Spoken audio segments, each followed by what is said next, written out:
Shalom and welcome. This episode will cover from Shem to Abraham and what Proto-Semites looked like.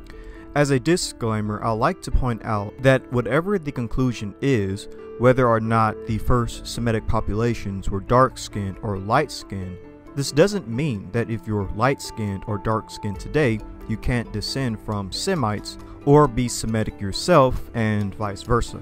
Ultimately, if you want to determine Semitic ancestry, you should use genetics, such as haplogroups, because phenotype is not a determiner of ancestry. As a matter of fact, genetically speaking, you could descend from dark-skinned or light-skinned ancestors and look totally different from your forefathers.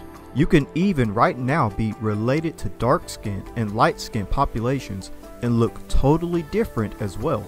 So keep all of this in mind. Just as a quick example of being paternally related to someone but looking totally different, let's take Ashkenazi Jews as an example. Specifically, Ashkenazi Jews such as Albert Einstein and an Amhara Ethiopian, which both can share the exact same paternal ancestor, E-M123. Yet Albert Einstein looks completely different. He looks Ashkenazi and he lives in Germany of Europe. However, the Amhara looks Ethiopian and lives in Ethiopia of Africa. Yet they both are related and look completely different.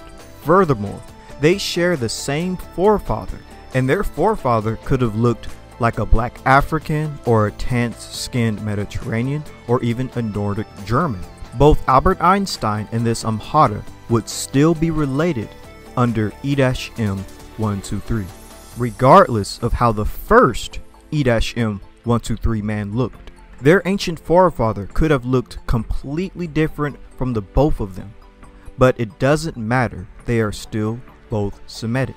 And my last example, just to push this point even further, about sharing an ancestor but not looking like your ancestor.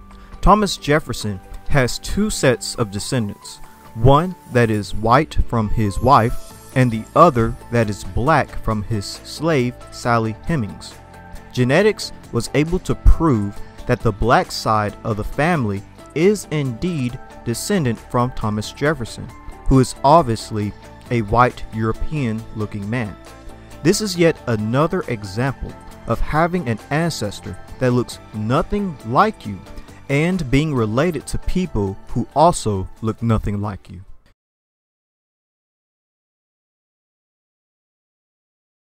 Many Americans know the third president of the United States and author of the Declaration of Independence, Thomas Jefferson, was an important figure in the emergence of early American identity and is considered one of the major founding fathers of the country. And although many today argue over his own personal moral character and ethics, it was a major point of contention even hundreds of years ago, and many spread rumors of Jefferson's ongoing affair with his slave Sally Hemings and whether he was the father of her 6 children, an act which would have been highly frowned upon even in the 18th century. Centuries later, in 1998, it has seemingly been proven through DNA tests that Jefferson was indeed the biological father of Hemings' children, despite the fact that there were no viable biological samples of the deceased president in existence. So how did they do it?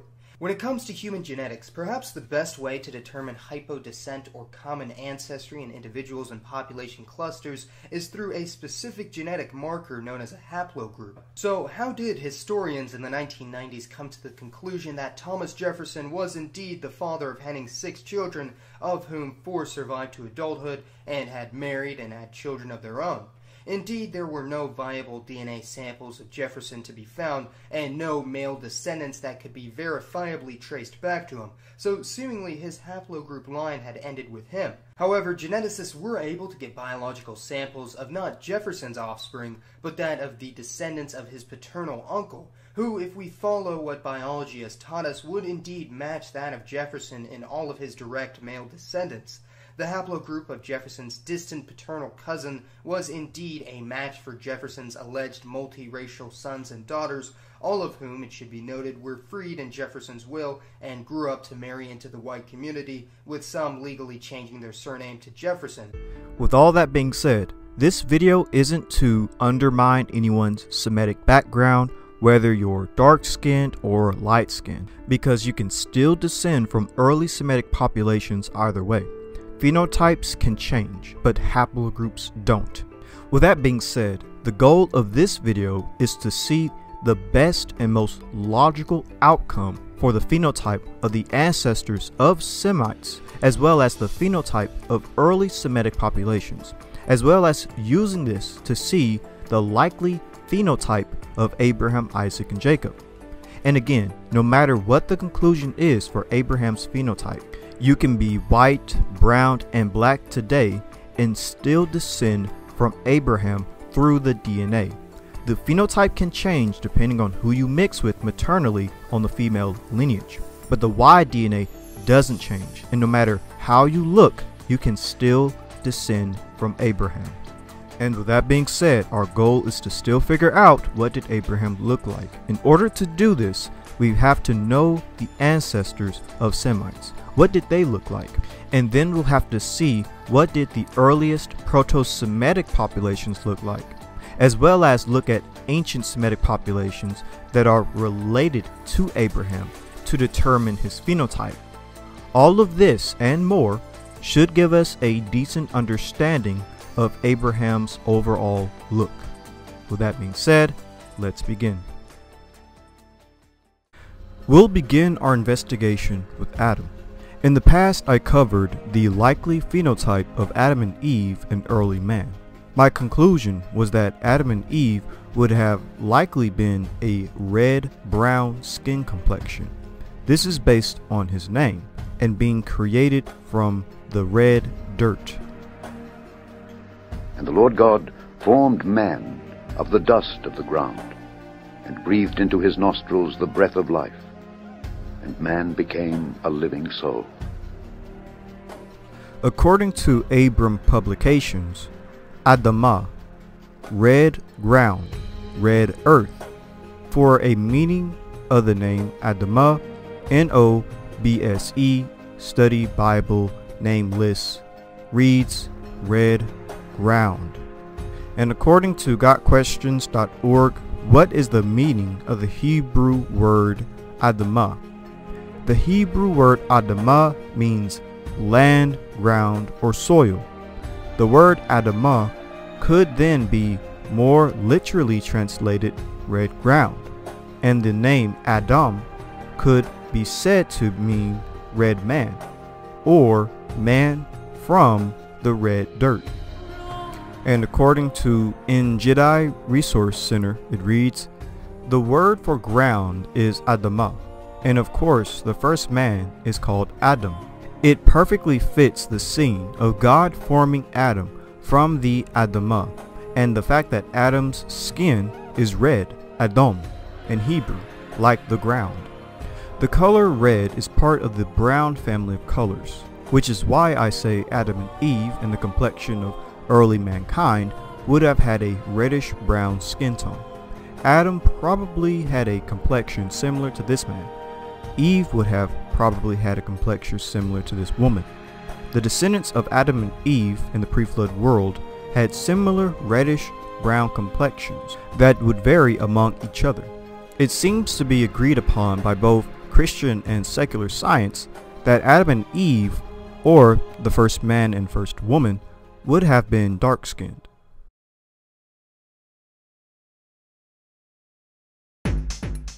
I hear this one a lot. How can there be so many races in the world if we are all descendants of Adam and Eve? Well, check this out. First off, let's talk about the word race. Sometimes when people use the word, they mean supposed races of people who have evolved at different times, rates, and in different locations. That's not true.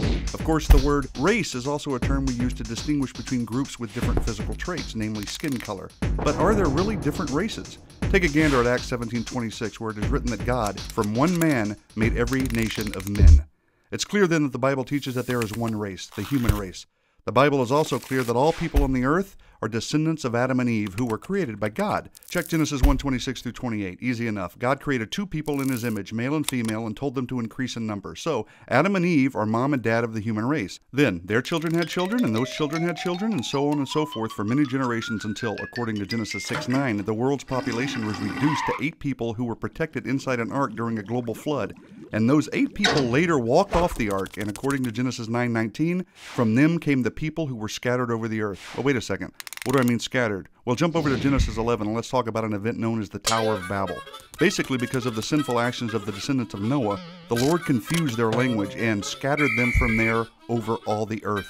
That's pretty clear and concise. Okay, so we've got lots of people who are descendants of the 8 folks who came off the ark, and now they have been scattered all over the earth. That explains that we are still one race and that different groups of people ended up in different locations. But how do we get a bunch of different colored people if we are all one race? Well, follow along. This, of course, is a simplified explanation, but the basic principles are true. We all have a pigment in our bodies called melanin, which, depending on different variables, produces different shades of the one main skin color we all possess. Several genes control the amount of melanin produced and thus the variability in the skin shade. In fact, it's easy for one couple to produce a wide range of skin shade variability in just one generation, as we'll see in just a moment. Time for a quick genetics lesson. DNA is the molecule of heredity that is passed from parents to children.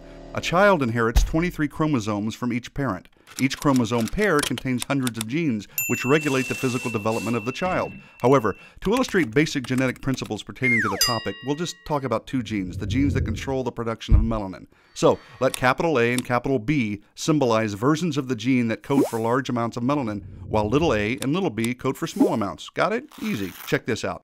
Take a look at the upper left. Let's say dad contributes capital A, capital B genes, and mom contributes capital A, capital B genes as well. Together they will produce a child with capital A, capital B, and capital B. This is a kid with a lot of melanin, and thus he will have very dark skin. Easy to see. Here's the bigger point though. Let's say dad contributes capital A, capital B, and mom contributes little a and little b. Well, the child's skin will be middle brown shade, the combination of capital A, little a, and capital B, little b, which by the way represents a majority of the world's population. Not only that, but if each parent is capital A, capital B, little b, the combinations that could be produced in their children could result in a very wide range of skin shades in just one generation. Ooh. So, since Adam and Eve were the first people ever, it makes sense to conclude that God placed in them a combination of genes that could produce all different shades of skin we see. Those same combinations would be present in Noah and the 7 other people who boarded the ark. And because God dispersed people at the Tower of Babel, he dispersed the population, thereby isolating gene pools in the different people groups. Over time, different cultures formed in different locations with certain features like skin shade becoming predominant. And here we are today. And since we all go back to Noah and his family, it makes sense that we are all different shades of brown. One race, multiple people groups, just like the Bible teaches. Simplified for sure, but enough said. I believe that Adam and Eve and early man was dark-skinned. The Christian scientific point of view of Adam and Eve being medium brown is very interesting. Capital A and lower a and capital B and lower b, Adam and Eve would have the genetic code for all colors. Therefore, Adam and Eve and early man would have been medium brown skinned. But what's also interesting about medium brown skin is that it's very similar to the color of reddish brown. Therefore, again, as I stated, Adam and Eve and early man would have been dark skinned and would have had a reddish medium brown complexion. With that being said, the reason why understanding Adam and Eve's complexion is important to understanding Shem's complexion is because now we can ask this important question. Did Shem maintain this skin tone of a reddish brown complexion? Did Shem lose it, or did he and his earliest descendants remain the same or a similar complexion to Adam and Eve? In order to answer this question of Shem's complexion, let's see what ancient sources from Jewish, Muslim, and Christian writers have to say concerning what Shem and his descendants looked like. According to Pirkei de Rabbi Eliezer, chapter 24, it reads, "He especially blessed Shem and his descendants, making them dark but comely, and he gave them the inhabitable earth." According to Rabbi Eliezer, Shem and his descendants were blessed dark and comely. But interestingly, the original translation is actually believed to have said black and comely. According to the book titled Jews and Blacks in the Early Modern World, it reads, Harold Brackman cited the fascinating and revealing emendations made to the color spectrum of Noah's 3 sons that appeared in the first printed editions of the early medieval texts, Pirkei de Rabbi Eliezer. Shem originally black and pleasing in early manuscripts. Therefore it should read like this. Noah brought his sons and his grandsons, and he blessed them with their several settlements, and he gave them as an inheritance all the earth. He blessed Shem and his sons, black but comely, and he gave them the inhabitable earth. Again, Pirkei Rabbi Eliezer. Let's see what other Jewish, Muslim, and Christian writers have to say concerning what Shem and his descendants looked like. The Persian historian Tabari quotes Ibn Abbas as saying, born to Noah were Shem, whose descendants' colors are a black complexion with a light brownish undertone and a dark blackish brown. And according to Bar Hebraicus, speaks of Noah dividing the world among his 3 sons, Shem, the land of the Browns. And this is from Bar Hebraicus. Father was a Jewish convert to Christianity, thus the name. The quotation is from J.B. Selgin, the Encyclopedia of Islam, 2nd edition. And according to the history of the messengers and kings, it reads, the children of Shem settled in the center of the earth, which is between Satmeh and the sea, and between Yemen and Syria. Allah made the prophets from them, revealed the books to them, made them beautiful, gave them a black complexion, luminous and free of blemish. It would seem as though early Jewish, Christian, and Muslim writers believed that Shem and his descendants' skin tone ranged from black to dark brown to medium brown and light brown. Shem would have had descendants ranging in many shades of brown. Therefore, the descendants of Shem could have looked like this, a variety of brown skin tones ranging from light brown to even black. This actually matches great with Adam and Eve and early man, because they likely were dark-skinned, ranging in a medium brown complexion. Therefore, in a sense, Shem could have retained the complexion of Adam and Eve and early man even after the flood. Now, what's also interesting about the description of Shem and his descendants by Jewish, Christian, and Muslim writers is that Shem's skin tone also matches the complexion of Ham and his descendants. Again, according to Rabbi Eliezer, he especially blessed Shem and his sons black but comely, and he gave them the inhabitable earth. He blessed Ham and his sons black like a raven, and he gave them as an inheritance the coast of the sea.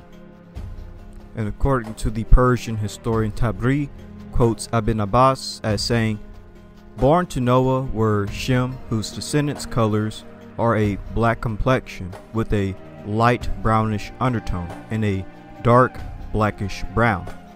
Ham, whose descendants' colors are true black, and a few are a black complexion with a light brownish undertone.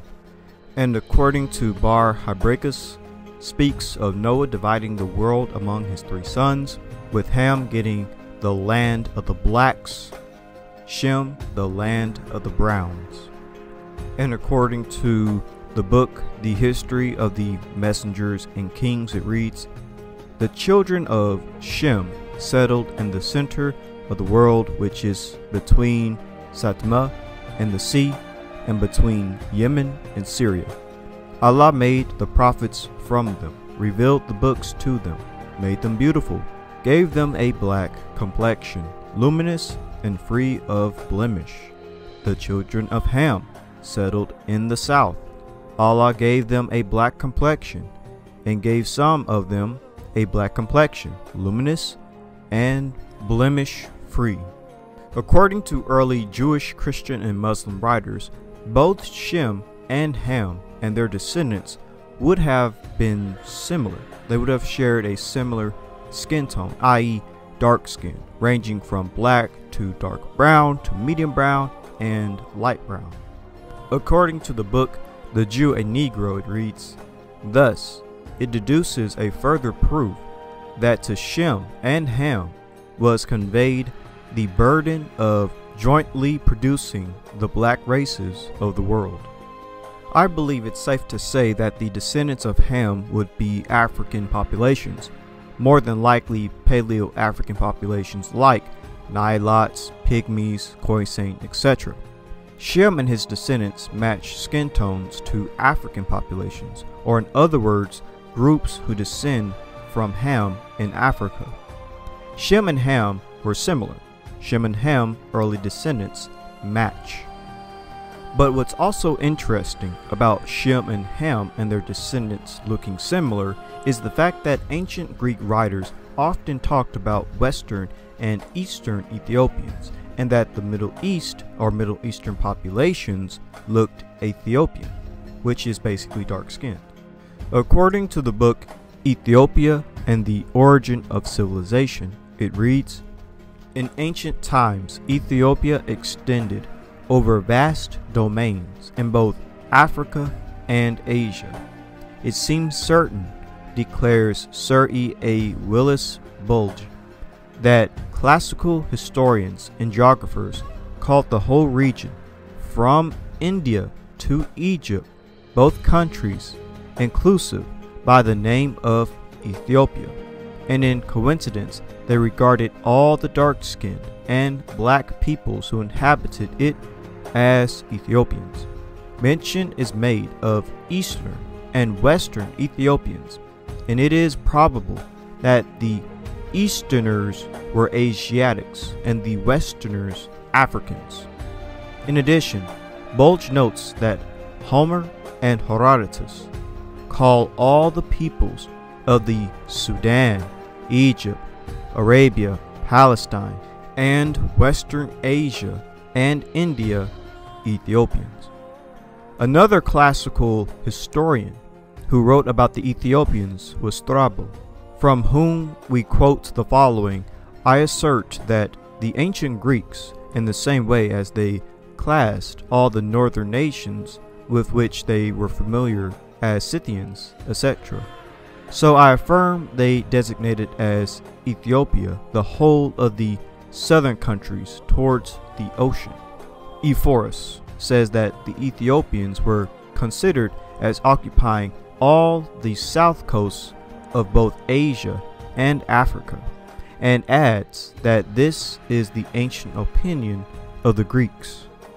And according to the book A History of Ethiopia, Volume 1, it reads, "Though the country of Ethiopia is frequently mentioned by classical writers Homer, Herodotus, Strabo, Diodorus, Pliny, and others, Homer speaks in the Odyssey of the Ethiopians utmost of mankind, these eastward statute those towards the west." These extracts only show that Homer thought that there were Eastern and Western Ethiopians. From these various statements, we may conclude that Homer and Herodotus call all the peoples of the Sudan, Egypt, Arabia, Palestine, and Western Asia, and India Ethiopians. Homer invented the names Ethiopia and Ethiopians, as Herodotus, Strabo, and Pliny connect Ethiopia with Egypt. And there is no doubt that the earliest classical writers considered to be Ethiopians all the peoples who were swarthy or brown-skinned or black-skinned, including the Negroes, and the country in which they lived, whether the Sudan or Western Asia or India, to be Ethiopia. What's interesting about these statements from the ancient Greeks is that later anthropologists basically said the same thing. According to the book titled The Ancient Egyptians and the Origin of Civilization by G. Elliott Smith, it reads, "The Mediterranean and the East African littorals into the whole peninsula of Arabia and the shores of the Persian Gulf. In other words, Syria, Arabia, Mesopotamia, and Sumer were all parts of the original domain of the brown race." And according to the book titled The Arabs, it reads, "The original inhabitants of Arabia," then according to Sir Arthur Keith, one of the greatest living anthropologists who had made a study of Arab skeletal remains, ancient and modern, were not the familiar Arabs of our own time, but a very much darker people. A proto-Negroid belt stretched across the ancient world, from Africa to Malaysia, giving rise to the Hamitic peoples of Africa, to the Dravidian peoples of India, and to the intermediate dark people inhabiting the Arabian Peninsula. With all of that being said, I think it's interesting that we have accounts that Shem and Ham look similar. Shem would have settled in Asia and Ham in Africa. Then we have Greeks talking about Western and Eastern Ethiopians, Asia and Africa. And lastly, we have anthropologists talking about a stretch of dark-skinned peoples or Negroid peoples from Africa all the way to India. Perhaps Shem's descendants are these ancient Eastern Ethiopians that the Greeks spoke of, and perhaps Shem's descendants are part of this belt of dark-skinned peoples that would stretch from Africa to Asia. What's also interesting about this term Ethiopia is that it can also mean burnt face, Ethiopian, Negro, but also it can mean red, brown. Ethiopids are characterized by very dark skin, with a reddish tint, tight curly hair, narrow high nose, a tall slender stature, and long heads and faces, marked chin, thick lips. Besides affinities to other sub-Saharan Africans, they are linked to early Caucasoids who partially left and migrated back to Africa. That was from humanphenotypes.net, Ethiopid. So this reddish-brown connection is very interesting with Ethiopids, and furthermore, we're basically dealing with various colors of brown, and Ethiopians have a variety of facial morphologies. But another interesting aspect about the similarities between Shem and Ham and the testimony of Western and Eastern Ethiopians by the Greeks, and the mention of a dark belt of mankind stretching from Africa to India by anthropologists, and the mention of Shem's descendants being dark-skinned, ranging from black to light brown, basically various brown shades of color, according to early Jewish, Christian, and Muslim writers. Putting all of this together is interesting is because according to UV radiation indigenous skin tone maps of the world, indigenous populations in the Middle East would have actually been dark-skinned, ranging in various different shades of brown that matches populations even in Africa. According to infographic 20.4, human skin color correlates with UV light intensity. Predicted pigmentation skin color predictions based on UVB intensity. The source is from Geographic Distribution of Environmental Factors Influencing Human Skin Coloration. But basically, if you look at UV maps, you'll see that where it is in the hottest parts of the world is basically where the darkest skinned people are, closer to the equator. So this would be people in Africa and people in the Middle East, India, Australia, and South America. Again, this is the globe map of indigenous skin colors. And as you can see, Africa and the Middle East would share similar shades of brown skin tones. So we can confirm that Shem and his descendants likely were dark-skinned, ranging from light brown to black based on indigenous skin tone maps of the Middle East. Even to this day, if you look at the Fitzpatrick scale, most Middle Eastern populations fall in the category scale 3, 4, and 5. which are all dark-skinned and various shades of brown. Type 4. Brown skin rarely burns with sun exposure. Common in people of Mediterranean descent. Type 5. Dark brown skin very rarely burns with sun exposure. Common in people of Middle Eastern descent. Then type 6. Black skin never burns with sun exposure. Types 4, 5, and 6 fit in both Africa and the Middle East. These are again various shades of brown, which matches perfectly up with what we read earlier about both Shem and Ham having skin tones that range from light brown to medium brown to dark brown and black. I believe we can safely assume that Shem and his descendants would have been dark-skinned. Just like Adam and Eve were reddish brown in complexion, Shem carried this same skin tone.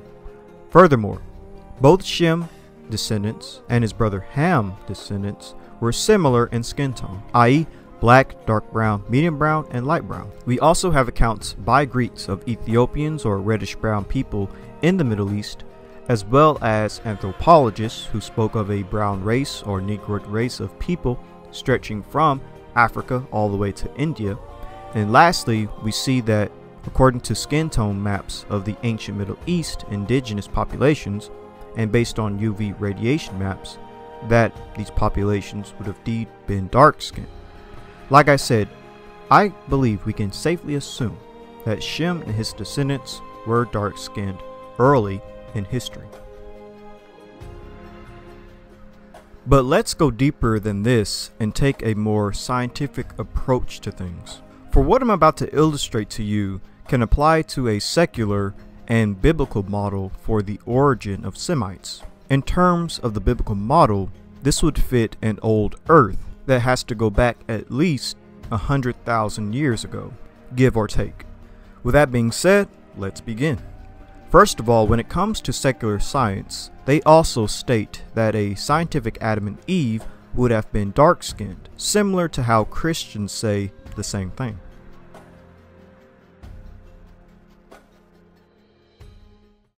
Jefferson may look European, but his Y chromosome tells a different story. It shows that what we look like may not really tell us where we come from. And it raises a question mark over the traditional image of Adam. For centuries, artists have depicted him like this, like a European. For many of us, this is Adam. Michelangelo's famous painting in the Vatican Sistine Chapel. He looks like a beautiful Italian who spends a lot of time in the gym. Did the common ancestor of all men really look like this? The story of Jefferson suggests he could have looked very different. Finally, Wells comes face to face with the man he's been searching for. A new portrait of the common ancestor of every man today. Adam.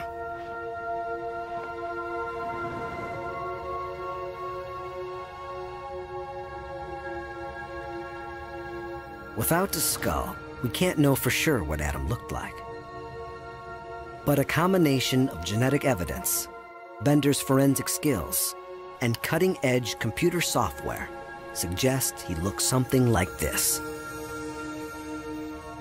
Thousands of years after the Bible, and hundreds of years after Michelangelo, we have a whole new face for Adam. I like the expression. He's got a very forceful look. He's intent on something, maybe taking over the world. You begin to get perhaps an insight into why these guys won out and why this guy's our ancestor. With that being said, if Adam and Eve and early humans are dark-skinned, we can ask the same question as last time. Did the early descendants of Shem remain dark-skinned like Adam and Eve and early man, or did their skin tone change? This brings us to the next important question and subject in terms of an old Earth. Who are the earliest descendants of Shem? Semites being a Middle Eastern and Afro-Asiatic population, they likely would descend from basal Eurasians. Basal Eurasians are ancient indigenous Middle Eastern populations. Basal Eurasians under haplogroup DE are the ancestors of Afroasiatic populations, including Semites. This is why haplogroup DE is the best choice for Shem. Basal Eurasians is an ethnic lineage which exists in greatest amount among ancient Near Eastern individuals. Basal Eurasians may have been present in the Near East as autonomically modern humans resided in the Levant approximately 100,000 years ago, and African-related tools in Arabia were likely developed by modern humans. Hence, they may have settled in the Levant or Arabia, the areas of the Near East where Basal Eurasians resided, may have been areas where contact with Neanderthals, who were known to have lived in Western Eurasia, were not made. According to the paper titled Origins of Modern Human Ancestry, it reads, "The origins of Basal Eurasian ancestry most likely centered around Southwest Asia and North Africa, and are unlikely to have connected to evidence of humans further away from Africa before 60 Ka. And according to the paper titled Projecting Ancient Ancestry in Modern-Day Arabians and Iranians, a key role of the past exposed Arabo-Persian Gulf on human migrations, it reads, "The highest level of Basal Eurasian lineage found in East Arab-Persian reinforced previous genetic and archaeological evidence of early human settlement in the exposed basin of the Arabo-Persian Gulf. Thus, the exposed basin of the Arabo-Persian Gulf is a possible homeland of Basal Eurasians."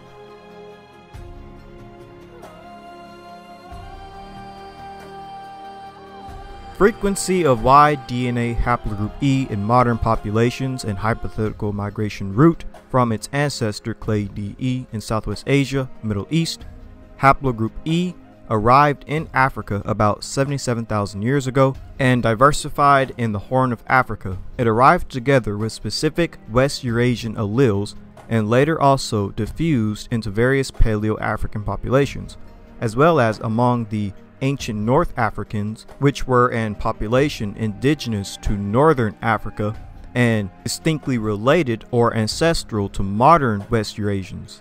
Haplogroup E and DE have an Middle Eastern origin.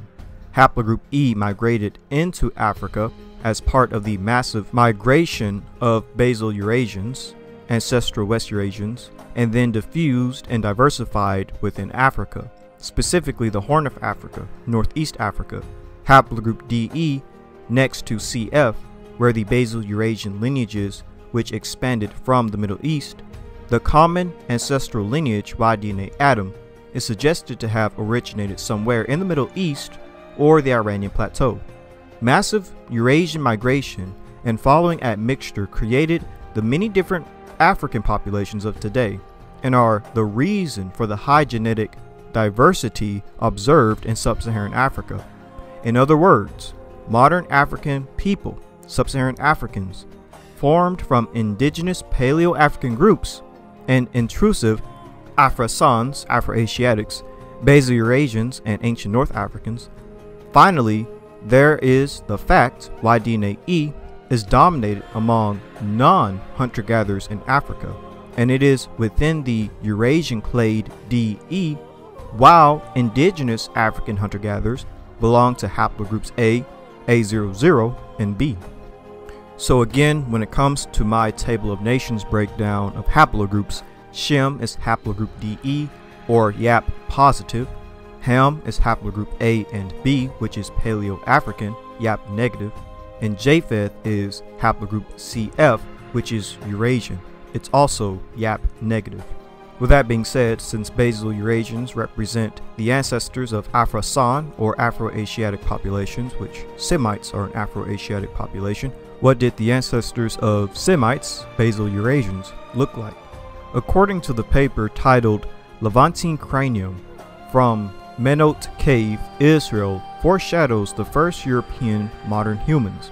From this published Nature paper, it points to basal Eurasians resembling Africans or the Paleolithic Europeans. And it reads, it is similar in shape to recent African skulls, as well as to European skulls from the Upper Paleolithic period. Basal Eurasians likely looked like recent Africans or Upper Paleolithic Europeans. Let's look at Upper Paleolithic Europeans to understand how basal Eurasians looked. An artist by the name of Tom Bjorklund has made paintings of what Upper Paleolithic Europeans looked like. Let's take a look at the way he depicted them.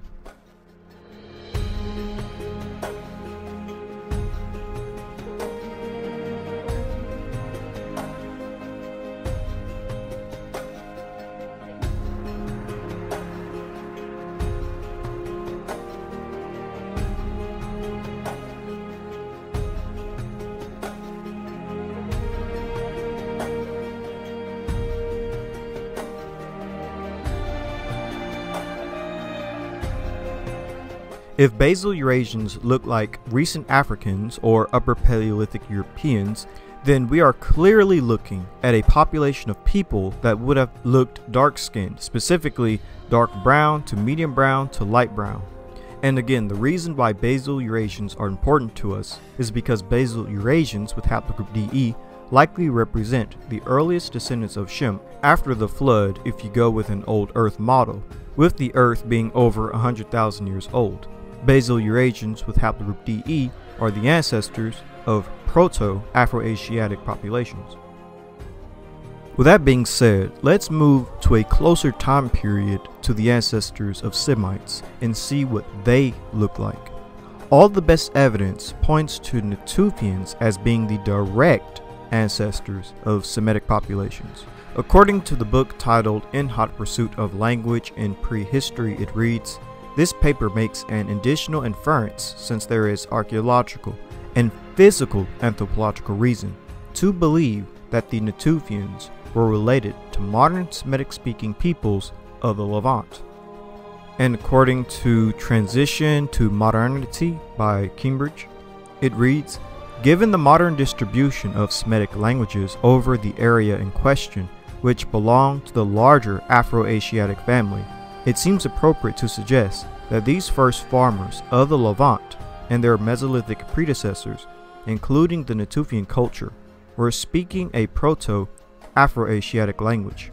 It may be that Proto-Semitic continued to develop within the Levant and Syria area, since both Abilite and Akkadian early Semitic languages are there attested early, the former around 2400 BC.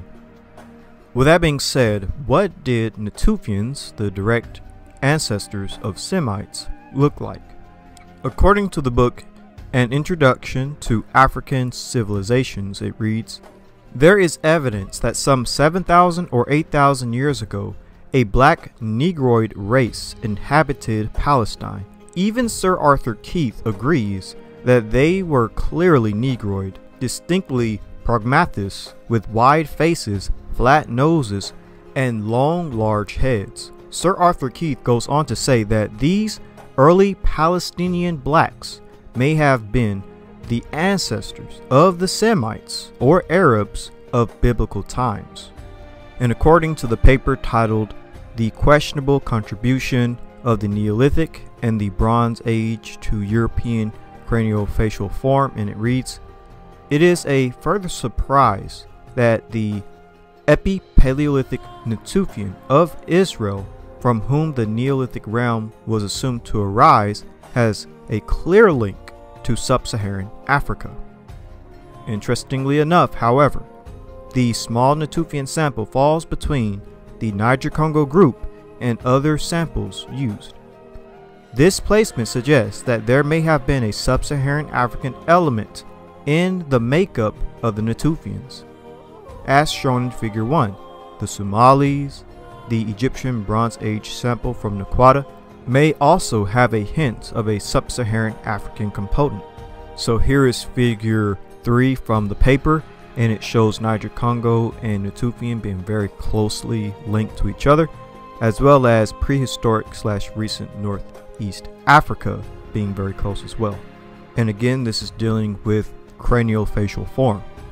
And here is figure 4, again dealing with craniofacial form. Natufian sits in between Niger-Congo and prehistoric / recent Northeast Africa. Natufians are phenotypically within between those two groups. If the late Pleistocene Natufian sample from Israel is the source from which that Neolithic spread was derived, then there was clearly a sub-Saharan African element present of almost equal importance to the late prehistoric Eurasian element. In the past, old anthropologists described Natufians as being somewhat Negroid, and now in future studies they say Natufians look in between Sub-Saharan African or Niger-Congo and Northeast African. Here is a reconstruction of a Natufian, reconstruction of a Mesolithic Natufian man based on the Jericho skull excavated in Israel. Ancient DNA analysis of Natufian samples has revealed that they were ancestral to the Levantine Neolithic population, forebears of the contemporary Semitic-speaking groups of the Middle East.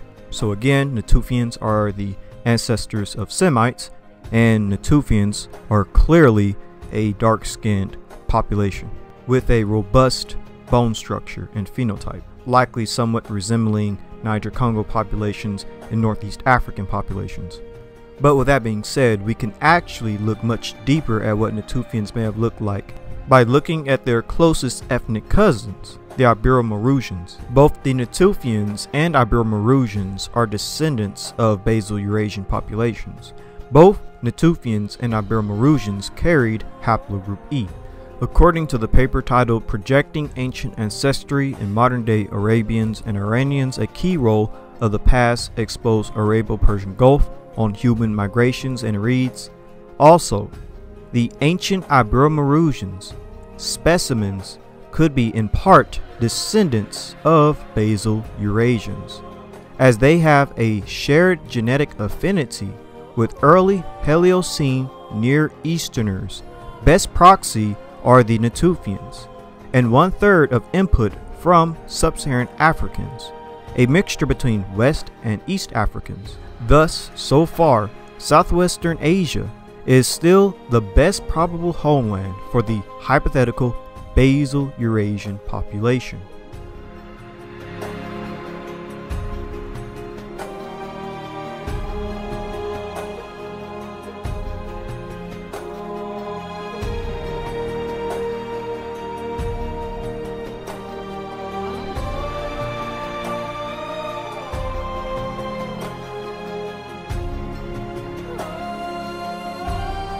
And according to Paleolithic DNA from the Caucasus revealed core of West Eurasian ancestry, and it reads, our co-modeling of Epi-Paleolithic Natufians and Ibero-Maurusians from Turfalt confirms that the Turfalt population was mixed. But instead of specifying gene flow from the ancestors of Natufians into the ancestors of Turfalt as originally reported, we infer gene flow in the reverse direction into Natufians.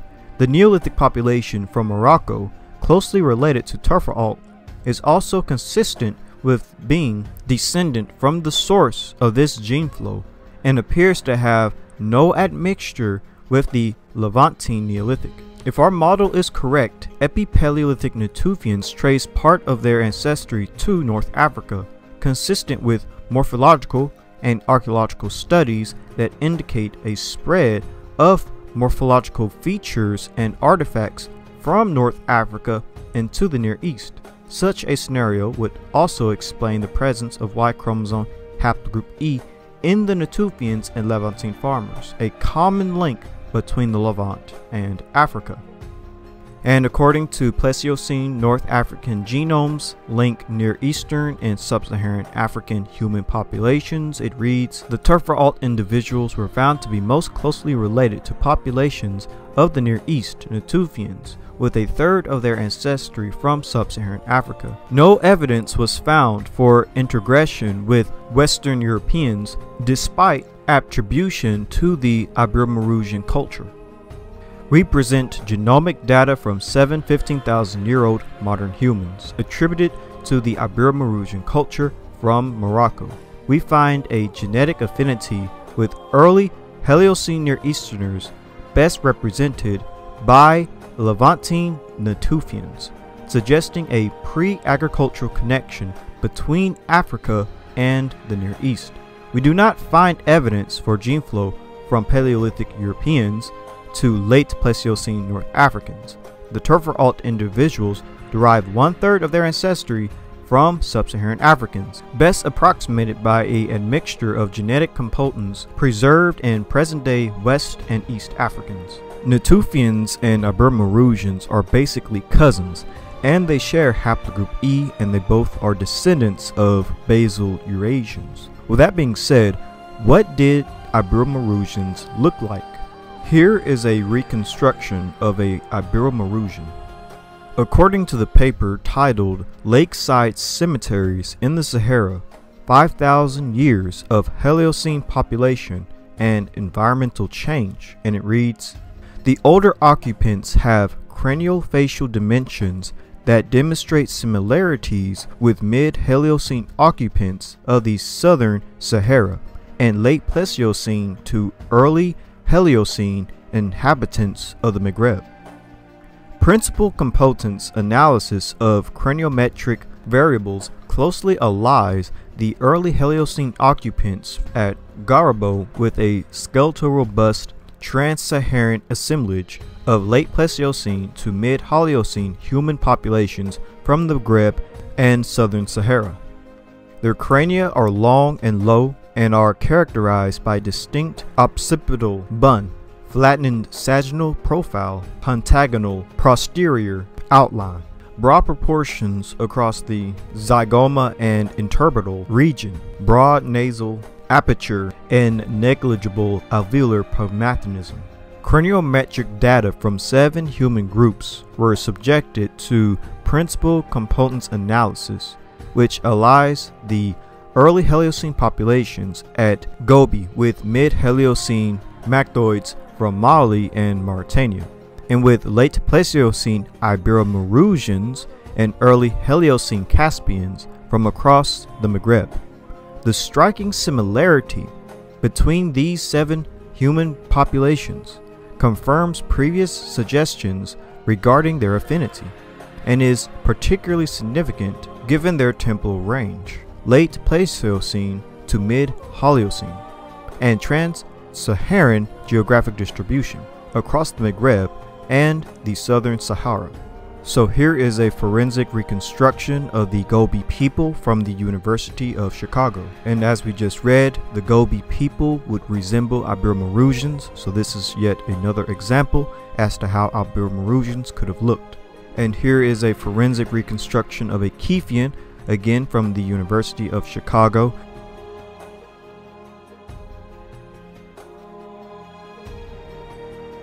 And Kefians and Gobi people and Ibero-Maurusians, they all would look similar to one another.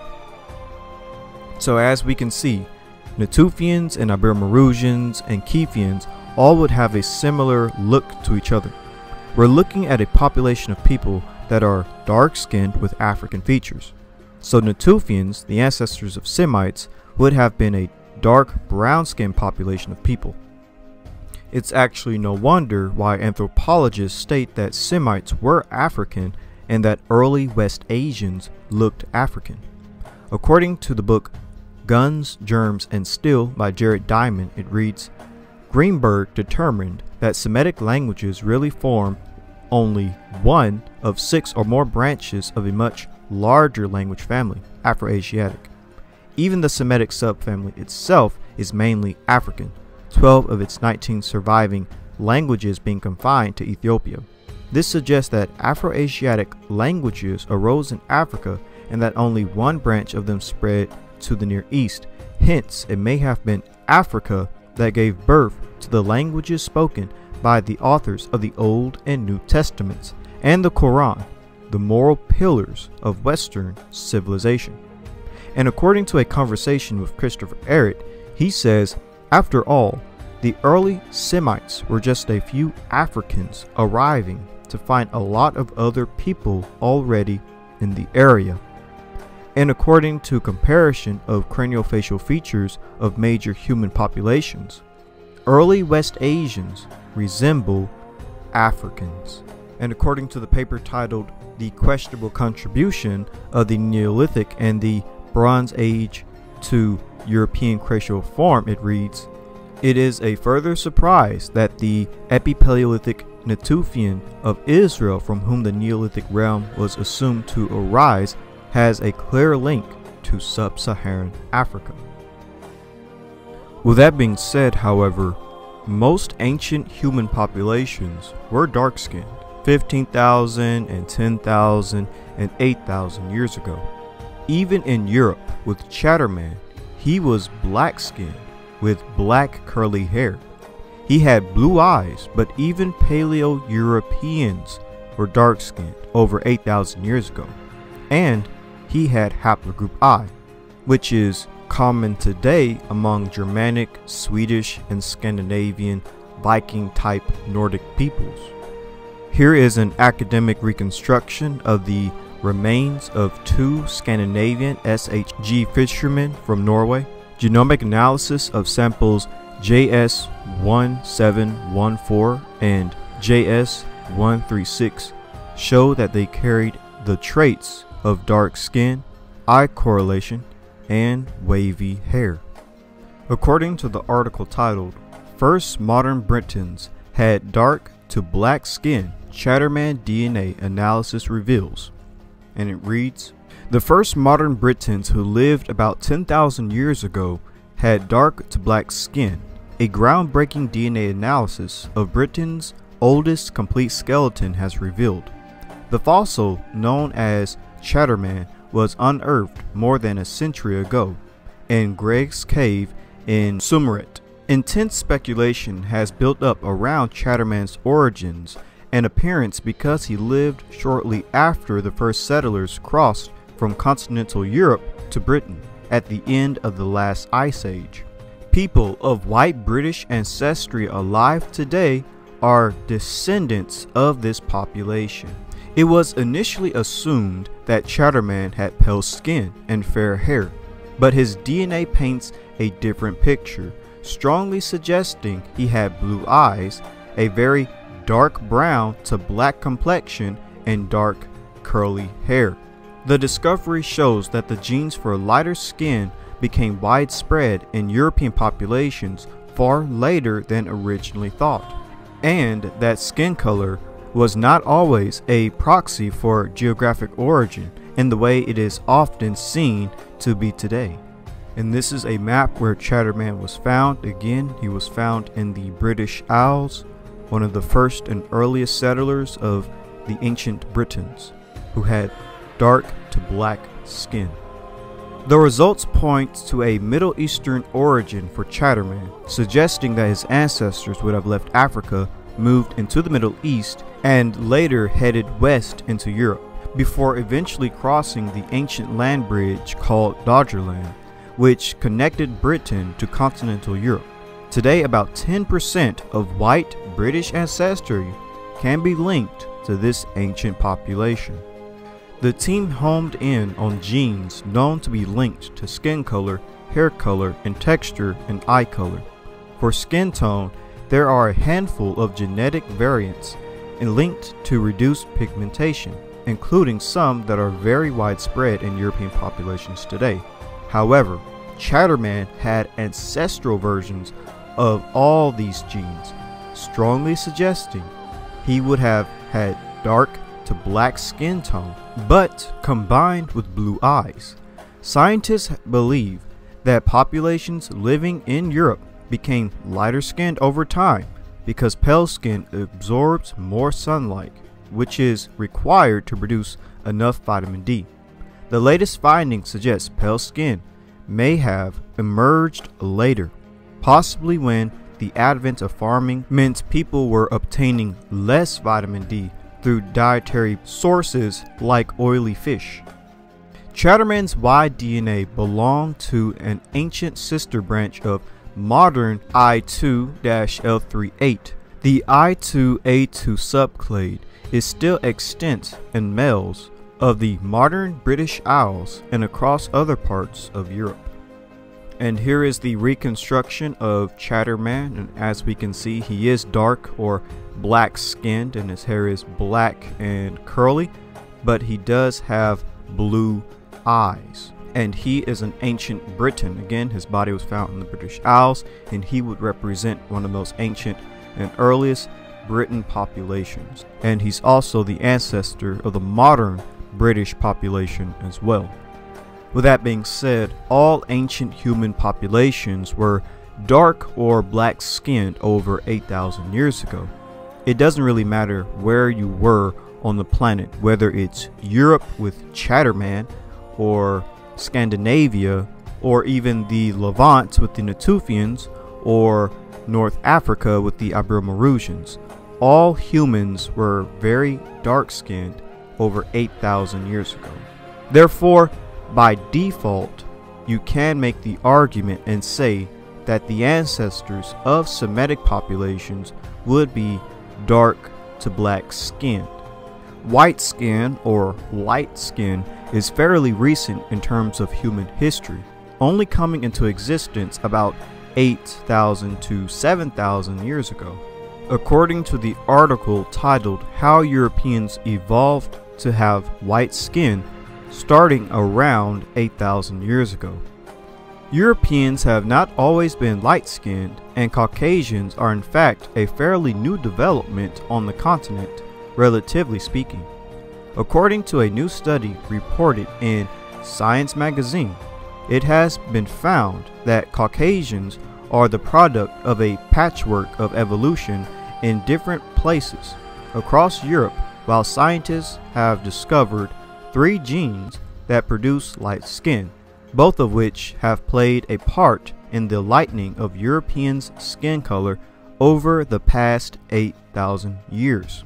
Since researchers began to sequence the genome of ancient populations last year, it has been discovered that Europeans today are the product of hunter-gatherers and farmers of at least 3 ancient populations having mixed together during their migration to the continent over the past 8,000 years. By comparing key parts of DNA across the genomes of 83 ancient humans from European archaeological sites with recent ones from the 1000 Genomes Project, Ian Mathinson of Harvard University Lab of Population and geneticist David Reich discovered the genes linked to skin pigmentation that had survived the natural selection process across Europe. With that being said, all humans were dark-skinned at some point, all of our ancestors. So by default, the ancestors of Semites were most definitely dark to black skinned, whether you believe in an old Earth or young Earth. But now the question we have to ask ourselves is this: did early Semitic populations remain dark-skinned like their ancestors? Let's begin with the Natufians, since they are the closest ancestors to Proto-Semites. Natufians lived in the Levant during the Mesolithic and Neolithic, and they clearly looked African. Reconstruction of a Mesolithic Natufian man based on the Jericho skull excavated in Israel. Ancient DNA analysis of Natufian samples has revealed that they were ancestral to the Levantine Neolithic population, forebears of the contemporary Semitic-speaking groups of the Middle East. So again, Natufians are located in the Levant, and they are the ancestors of Semites, and we have a clear description and depiction of them. Now, where is the origin of light skin? Light skin originated with Caucasus hunter-gatherers in western Georgia of the Caucasus. According to the paper titled Upper Paleolithic Genomes Reveal Deep Roots of Modern Eurasians, and it reads, to explore further, we looked at genotypes in 2 pigmentation genes proposed to have been strongly selected in the ancestors of modern Europeans, namely SLC4582 and SLC2485. selected SNPs in the SLC 45A2 and SLC 24A5 genes contributed to lightening of skin and are almost fixed in modern Europeans. We found that Katos and Serbia have the ancestral version of the SLC 45A2 variant, but both Caucasus hunter-gatherers have the selected version of the SLC 24A5 gene, encompassed by the most commonly associated haplotype C11 found in modern populations. So light skin originated in the Caucasus, with Caucasus hunter-gatherers in western Georgia. The alleles for light skin was carried across Eurasia by Yamnaya Proto-Indo-Europeans. According to the article titled Ancient DNA Reveals How Europeans Developed Light Skin and Lactose Intolerance, the Bronze Age around 3000 through 1000 BC was a time of major advances, and whenever one culture developed a particular advantageous set of technologies, they became able to support a larger population and to dominate their neighbors. The study found that the geographical distributions of genetic variations at the beginning of the Bronze Age looked very different to today's, but by the end it looked pretty similar, suggesting a level of migration and replacement of peoples not seen in Western Eurasia since. One people that was particularly important in the spread of both early Bronze Age technologies and genetics were the Yamnaya. With a package of technologies including the horse and the wheel, they exploded out of the Russian and Ukrainian steppe into Europe, where they met the local Neolithic farmers. Interestingly, the cultures with the most individuals with these mutations were the Yamnaya and their descendants. These results suggest that the mutation may have originated in the steppe and entered Europe with the Yamnaya, a combination of natural selection working on this advantageous trait and the advantageous Yamnaya culture passed down alongside it could then have helped it spread, although this process still had far to go during the Bronze Age. This significant study has left us with a much more detailed picture of Bronze Age Europeans. They had the light skin and range of eye colors we know today. So light skin originated in the Caucasus of western Georgia, then it was passed along to the Yamnaya in the Pontic Steppe of modern-day Russia and Ukraine, and was spread throughout Eurasia from the Pontic Steppe. With that being said, where is the origin of Semites? According to the book titled In Hot Pursuit of Language in Prehistory, it reads, "This paper makes an additional inference since there is archaeological and physical anthropological reason to believe that the Natufians were related to modern Semitic-speaking peoples of the Levant."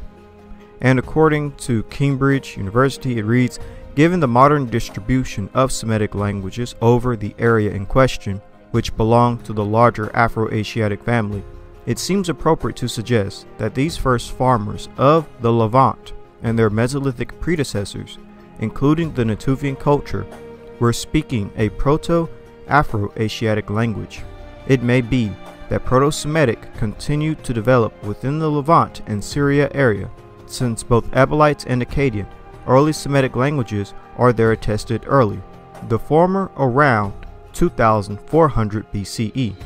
And according to the paper titled Bayesian Phylogenetic Analysis of Semitic Languages identifies an early Bronze Age origin of Semitic in the Near East, and it reads, "We use Bayesian phylogenetic methods to elucidate the relationships and divergence dates of Semitic languages, which we then related to epigraphic and archaeological records to produce a comprehensive hypothesis of Semitic origins and dispersals after the divergence of ancestral Semitic from Afro-Asiatic in Africa.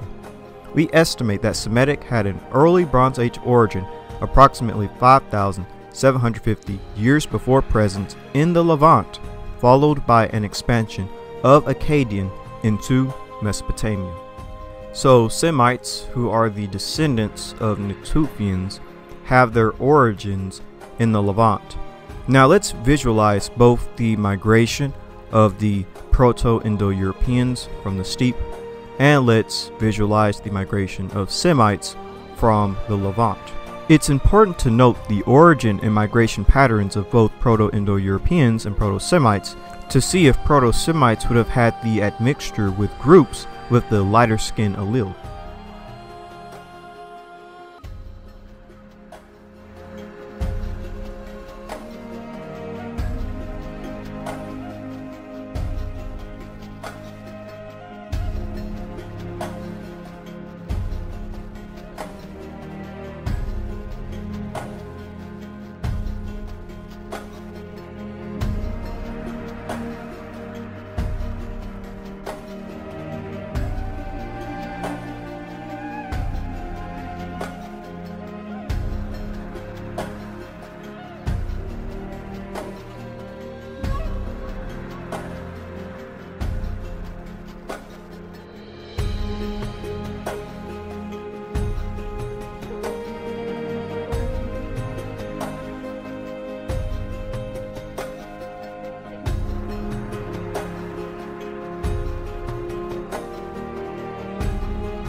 I would say that the earliest Semitic populations, the Proto-Semitic populations, likely wouldn't have been white-skinned or European-looking, and this is for several reasons. The light-skinned allele originated in a completely separate location from Semites. The origins and homeland of Proto-Semites was in the Levant in 4000 BCE. The origins of light-skinned allele was in the northern Caucasus. Furthermore, Proto-Indo-Europeans were in the northern Caucasus in 3000 BCE. The Yamnaya spread light skin throughout Eurasia.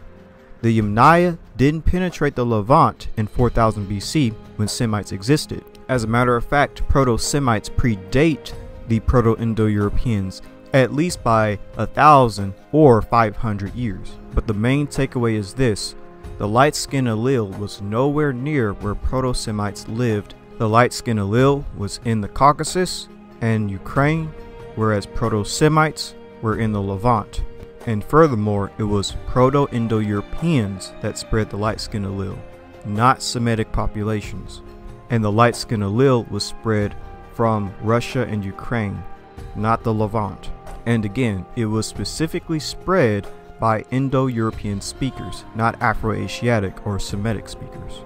Therefore, with all of that being said, I would say based on the location of the origin of light skin and the migration patterns of the carriers with light skin, which are the Yamnaya from the Pontic Steppe in 3000 BCE, also based on the origin of Proto-Semites in the Levant in 4000 BCE, and them migrating from the Levant towards Mesopotamia, basically from the south to the north, I would say that the earliest Semitic populations in their homeland of the Levant would not have been light-skinned, but remained darker-skinned like their Natufian ancestors. The movement of light skin would have been from the north to the south because it originated in the Caucasus and in Ukraine, whereas Semites are migrating from the south to the north, from the Levant in the south to the north in Mesopotamia. Therefore, it's a completely opposite migration pattern. With that being said, groups with the light-skinned allele likely encountered dark-skinned Middle Eastern Semitic populations in Mesopotamia in the early Bronze Age around 3000 BCE, as northern groups from the Caucasus and Iran migrated southwards. So I'm not ruling out the fact that there would have been contact between these two groups at some point in time. Northern groups carrying the light-skinned allele definitely encountered dark-skinned Semites, likely in the early Bronze Age. But again, my focus is more so on the earliest Semitic populations.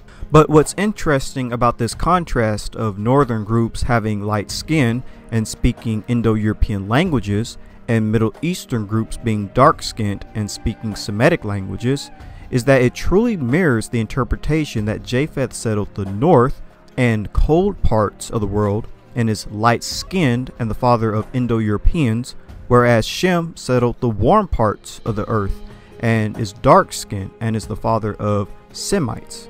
According to the book of Jubilees chapter 8, this is the land which came forth for Japheth, a great land in the north, but it is cold.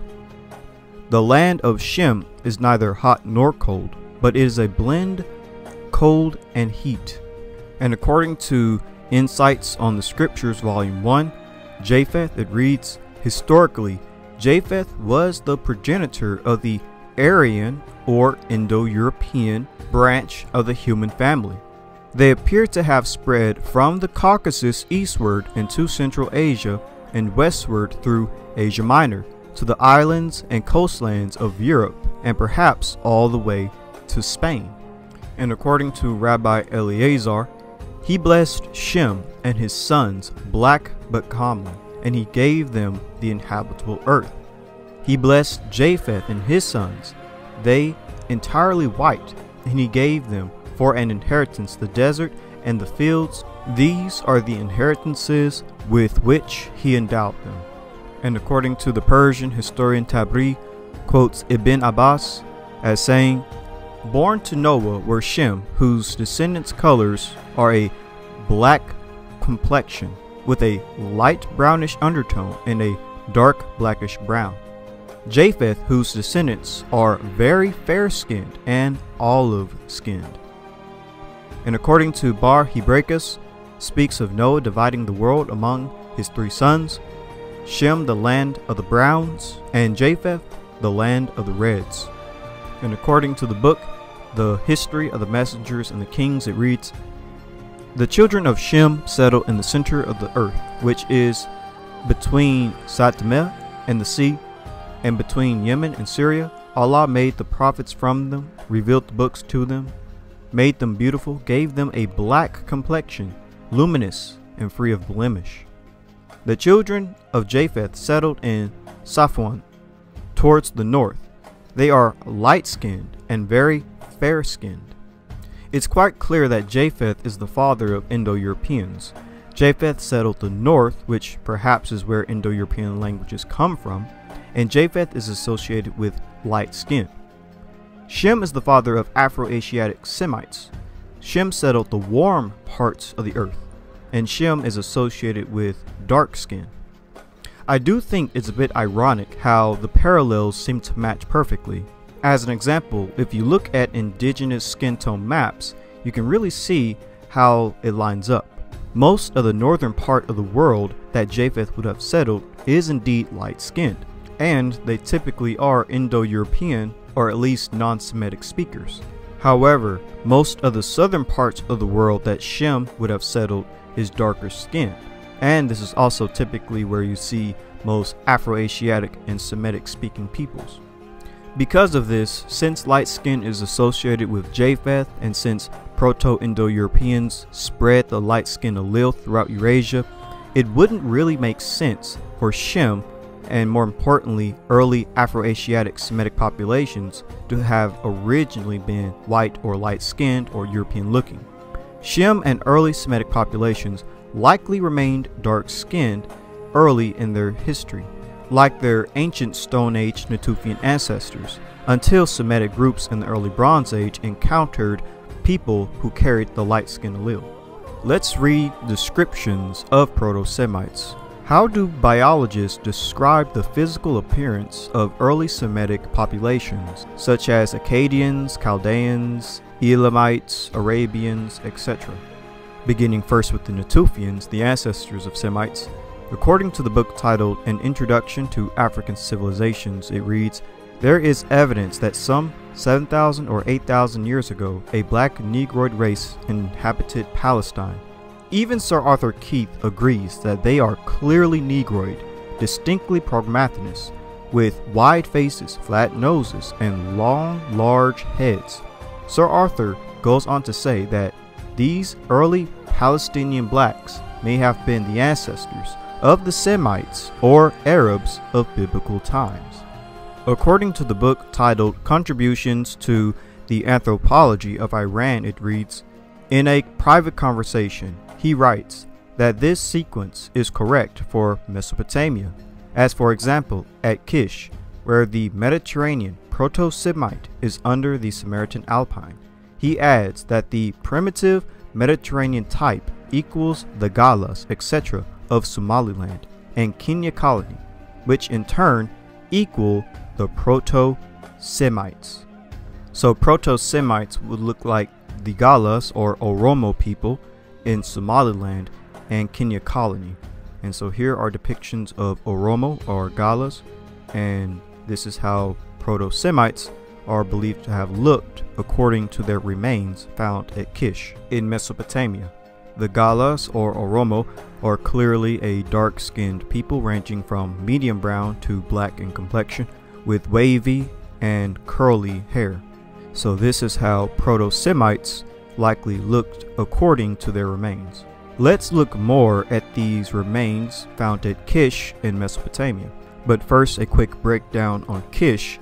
According to the book titled Approaching Chaos, it reads, "Archaeologists have noticed that Semitic tribes referred to as Proto-Akkadians from Syria and northern Mesopotamia began to migrate south in waves.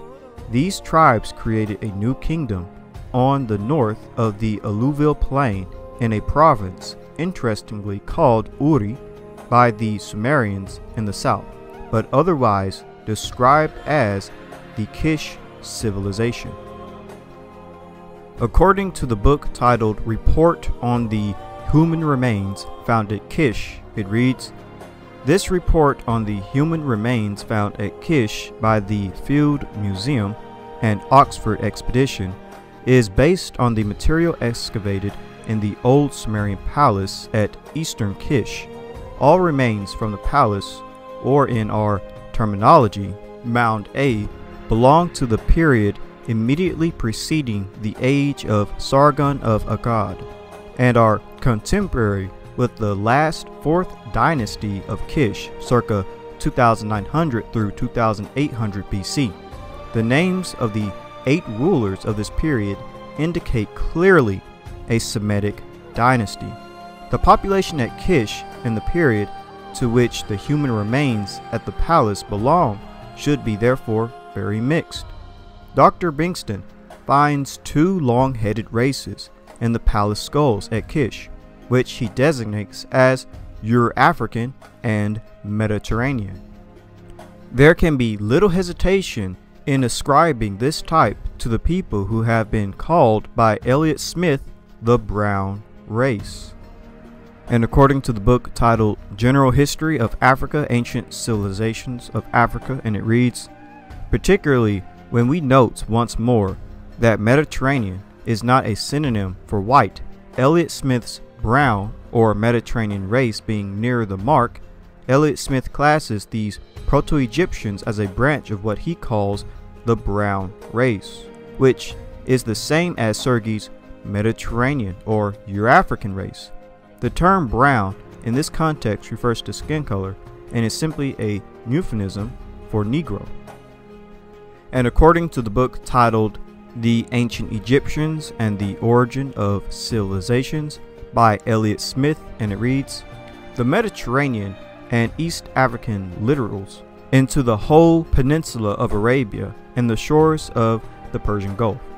In other words, Syria, Arabia, Mesopotamia, and Sumer were parts of the original domain of the brown race. The Proto-Egyptians, but there can be no doubt whatever that their dark hair was associated with dark eyes and a bronzed complexion, wall paintings and statues with black eyes and ruddy brown skin. Brown skins and irises of a black or dark brown color, as the living populations of northeastern Africa, which most nearly resemble the Proto-Egyptians in stature, have a coppery brown skin color. We must look upon the old Egyptian custom of representing men of their nationality with red skin. And returning to the book Report on the Human Remains Found at Kish, and it reads, these 2 types both belong to a group of humanity which is classed as a single race by Hayden, who, while apparently associating the brown race with the Mediterranean race, includes a further group, the Semites, of whom only one group, the Bedouin, here concerns us. And according to the book Contributions to the Anthropology of Iran, the Euro-African, after Hayden, and it reads, skin, dark complexion, hair, dark, eyes, dark, head, very long, nose, often broad, prognathism, often slight. This is Hayden describing the Euro-African. And by the way, a long skull, prognathism, and a wide nose are often descriptions of Negroid type peoples. According to the book titled The Passing of the Great Race, it reads, the Mediterranean race was first defined by Sergi, who also called it Euro-African. The Mediterranean race originated in Africa and is closely related to the Negro, both being long-skulled peoples descendant from a common stock, the Euro-African.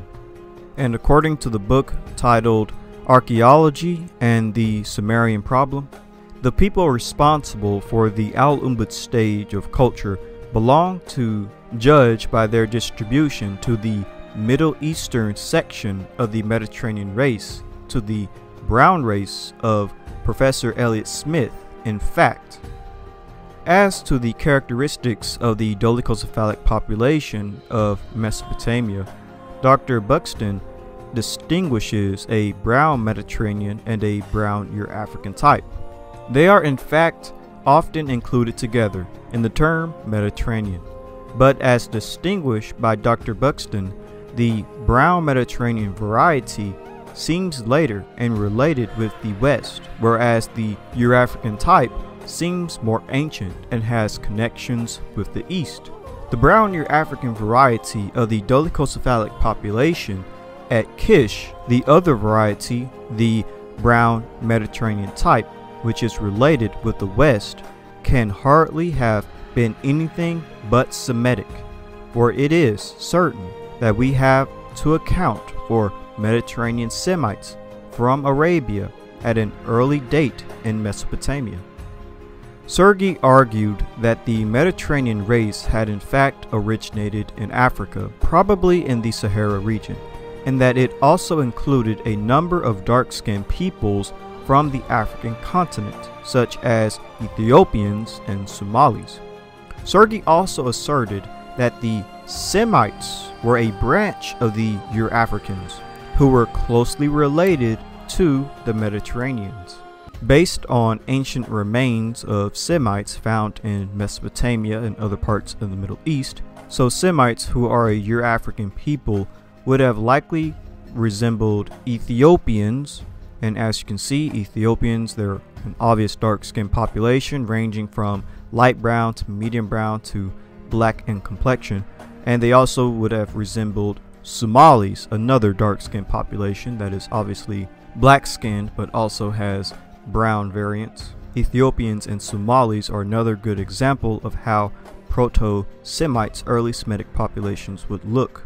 And according to the book titled Diagnosis in Assyrian and Babylonian Medicine, it reads, Akkadians and Aramaeans came from the homeland of Semitic peoples, usually placed in the Syrian desert.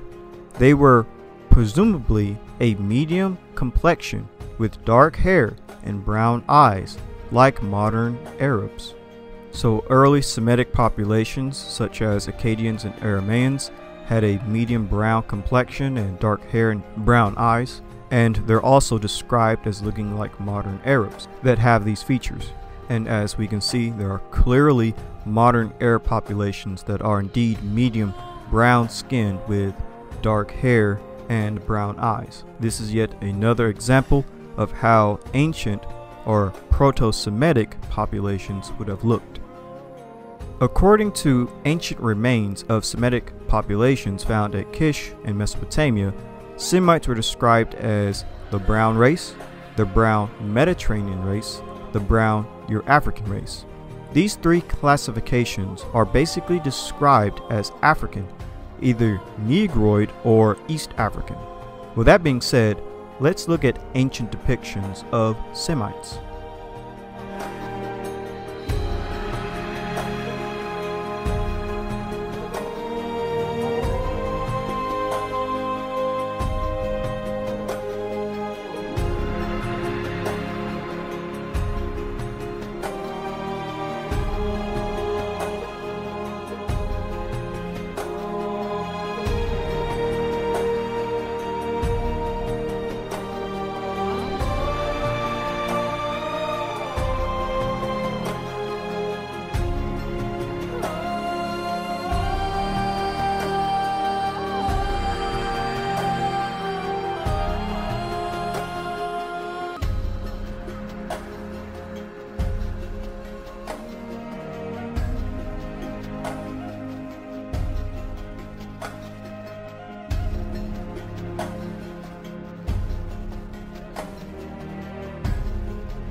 So as we can see, looking at ancient depictions of Semites in Mesopotamia made by Semites themselves and even Egyptians, they depicted themselves dark-skinned, specifically with medium brown skin, black hair, and dark eyes. And looking at the depictions of Semites, it's no wonder why it's believed, according to their remains, that they resembled Africans. Many of these depictions of Semites come from the Bronze Age in Syria. This is important because Abraham likely lived in the Middle Bronze Age. The wives of Isaac and Jacob come from Syria as well in the Middle Bronze Age. According to the book titled The Aramaeans, Their Ancient History, Culture, Religion by E. Limsky, it reads, "In any hypothesis, only camels should be used for transporting people and goods on such long journeys, and biblical writers, when telling the mission of Abraham's servant to Amram Nahorim, or Jacob's flight from Haran, knew it perfectly well. Thus Abraham's servant chose 10 camels from his master's herd, while Jacob sent his sons and wives on camels." There is no question that those stories refer to a period when domesticated camels were widespread in Syria and Palestine, so that people knew their endurance and physical possibilities. The so-called priestly material of the Pentateuch designates Amram Nahorim by the name Padam Amram, and the Hebrew term Padam must be explained in the light of Akkadian Padamu, road, track. Then the name Padam Amram, used in ancient Hebrew, should originally have designated this road to Amram. However, the actual use of this phrase does not correspond to such a meaning, but refers clearly to a region of northern Syria. So Amram Nahorim, or Padam Amram, is basically located in modern-day Syria. According to the ancient Greeks, there was a dark-skinned population of Syrians. This dark-skinned Syrian population was distinct from the lighter-skinned population in Asia Minor. According to the book titled Diagnosis in Assyrian and Babylonian Medicine, and it reads, "Akkadians and Aramaeans came from the homeland of Semitic peoples, usually placed in the Syrian desert. They were presumably a medium complexion with dark hair and brown eyes, like modern Arabs." And according to the book The Monuments of the Hittites and the Bilingual Hittite, and it reads, "The white Syrians whom Strabo places in this region must be Hittites. Indeed, they are specially contrast with the black Syrians, who are said to live east of the Almanas, and must consequently be Aramaeans."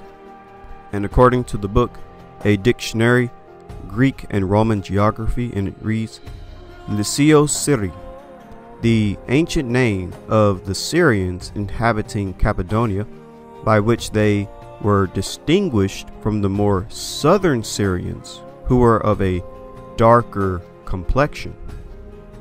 And according to the book titled The Great Empires and Civilizations of the Ancient East, and it reads, "The Chaba Arabs, the present possessors of the more southern parts of Babylonia, are nearly black, and the black Syrians of whom Strabo speaks seem intended to represent the Babylonians." Interestingly enough, there actually are depictions of very dark-skinned Syrians or Aramaeans. One of these depictions was made by the Assyrians and the other by the Egyptians. A fresco from Tel Barsep, which shows Aramaeans, and 2 heads of Bedouins from Syria.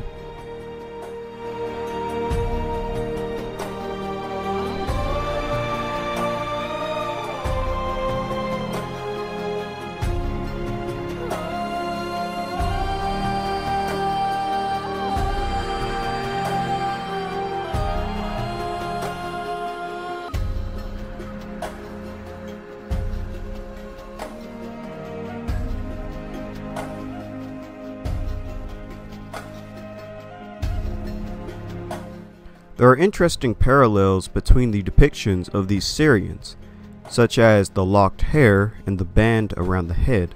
Perhaps the Egyptians and the Assyrians were depicting the same type of Syrian or Aramaean people in the region, but clearly these Syrians or Aramaeans are depicted with dark brown, even black skin, with dark black hair and dark eyes.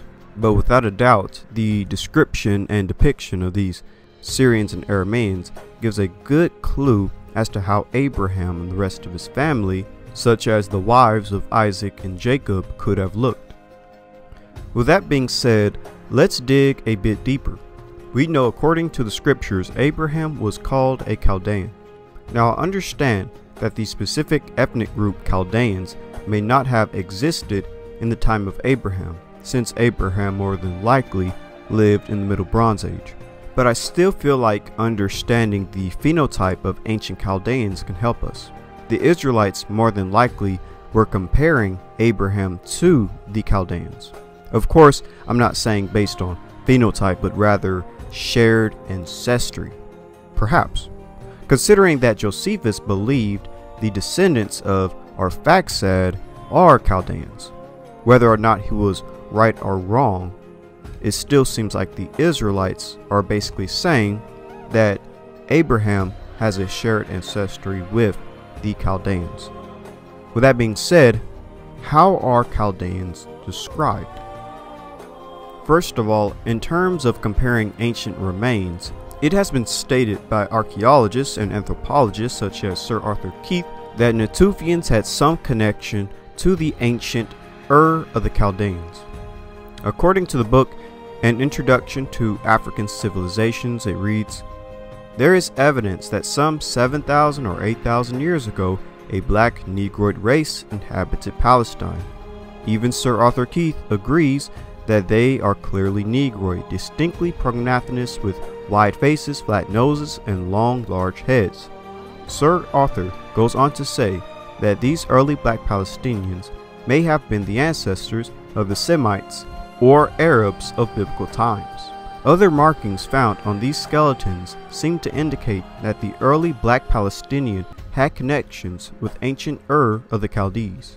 And this is a reconstruction of a Mesolithic Natufian man based on the Jericho skull excavated in Israel.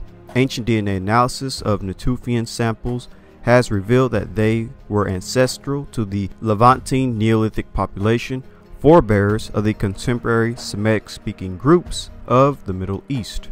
So with that being said, how are ancient Chaldeans described as looking? According to the book Prehistoric Nations, it reads, "All the best qualified investigators agree that the evidence already obtained shows conclusively the Cushite or Ethiopian origin of Chaldea." And according to Smith's Bible Dictionary, Chaldeans, it reads, "It appears that the Chaldeans were in the earliest times merely one out of many Cushite tribes inhabiting the great alluvial plain known afterwards as Chaldea or Babylonia." And according to the book titled History of Ancient Civilizations, it reads, "The Chaldeans in the plain of the Euphrates. They were peoples of sedentary and peaceful pursuits.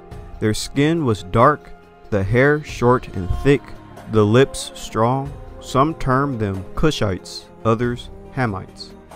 And according to the book, A Book of the Beginnings, and it reads, "The primitive Chaldeans and Babylonians were known to the Greeks by the names of Chaldeans and Caphines. The Caphines were synonymous with Ethiopians." And according to the book The Beginnings of Civilization, it reads, "The Cushite Arabians and possibly the Chaldeans, the founders of the first historic civilization in Babylonia, being certainly Hamitic, though early mixed with Semitic tribes long before the Assyrian rule." Ancient Chaldeans are described as looking like Hamites, Cushites, and Ethiopians. Of course, we know what Cushites or Ethiopians look like, basically East African populations. Now what's interesting about the description of Chaldeans is that we actually have depictions of Chaldeans by the Greeks. These Chaldeans have dark skin, specifically medium brown, and dark hair and eyes. It's no wonder why they are described as looking like Hamites, Cushites, and Ethiopians. This is perhaps a good representation as to how Abraham may have looked. We can actually look further when it comes to the description of Chaldeans. Chaldeans have been said to look similar to the Elamites. According to the book titled Herbert Lectures of the Origin and Growth of Religion, and it reads, as however M. Dulafoy's excavations on the site of Susa have brought to light emerald bricks of the Elamite period on which a black race of mankind is portrayed, it may mean that the primitive Sumerian population of Chaldea was really black-skinned. And according to the book titled Prehistoric Nations, it reads, the region known as Susania was politically connected with Chaldea from the earliest times. It was occupied by people of the same race, who in the course of time may have developed a Susian dialect of the common language. This region was probably introduced in the district first colonized by the Cushites. Its ruins are of great antiquity and show plainly their Cushite origin. And according to the book titled The Negro in the New World, it reads, the Elamites of Mesopotamia appear to have been a Negroid people with kinky hair, and to have transmitted this racial type to the Jews and Syrians. Chaldeans and Elamites have been described as looking similar to each other. They have been described as having black skin or looking like Cushites or even Negroid.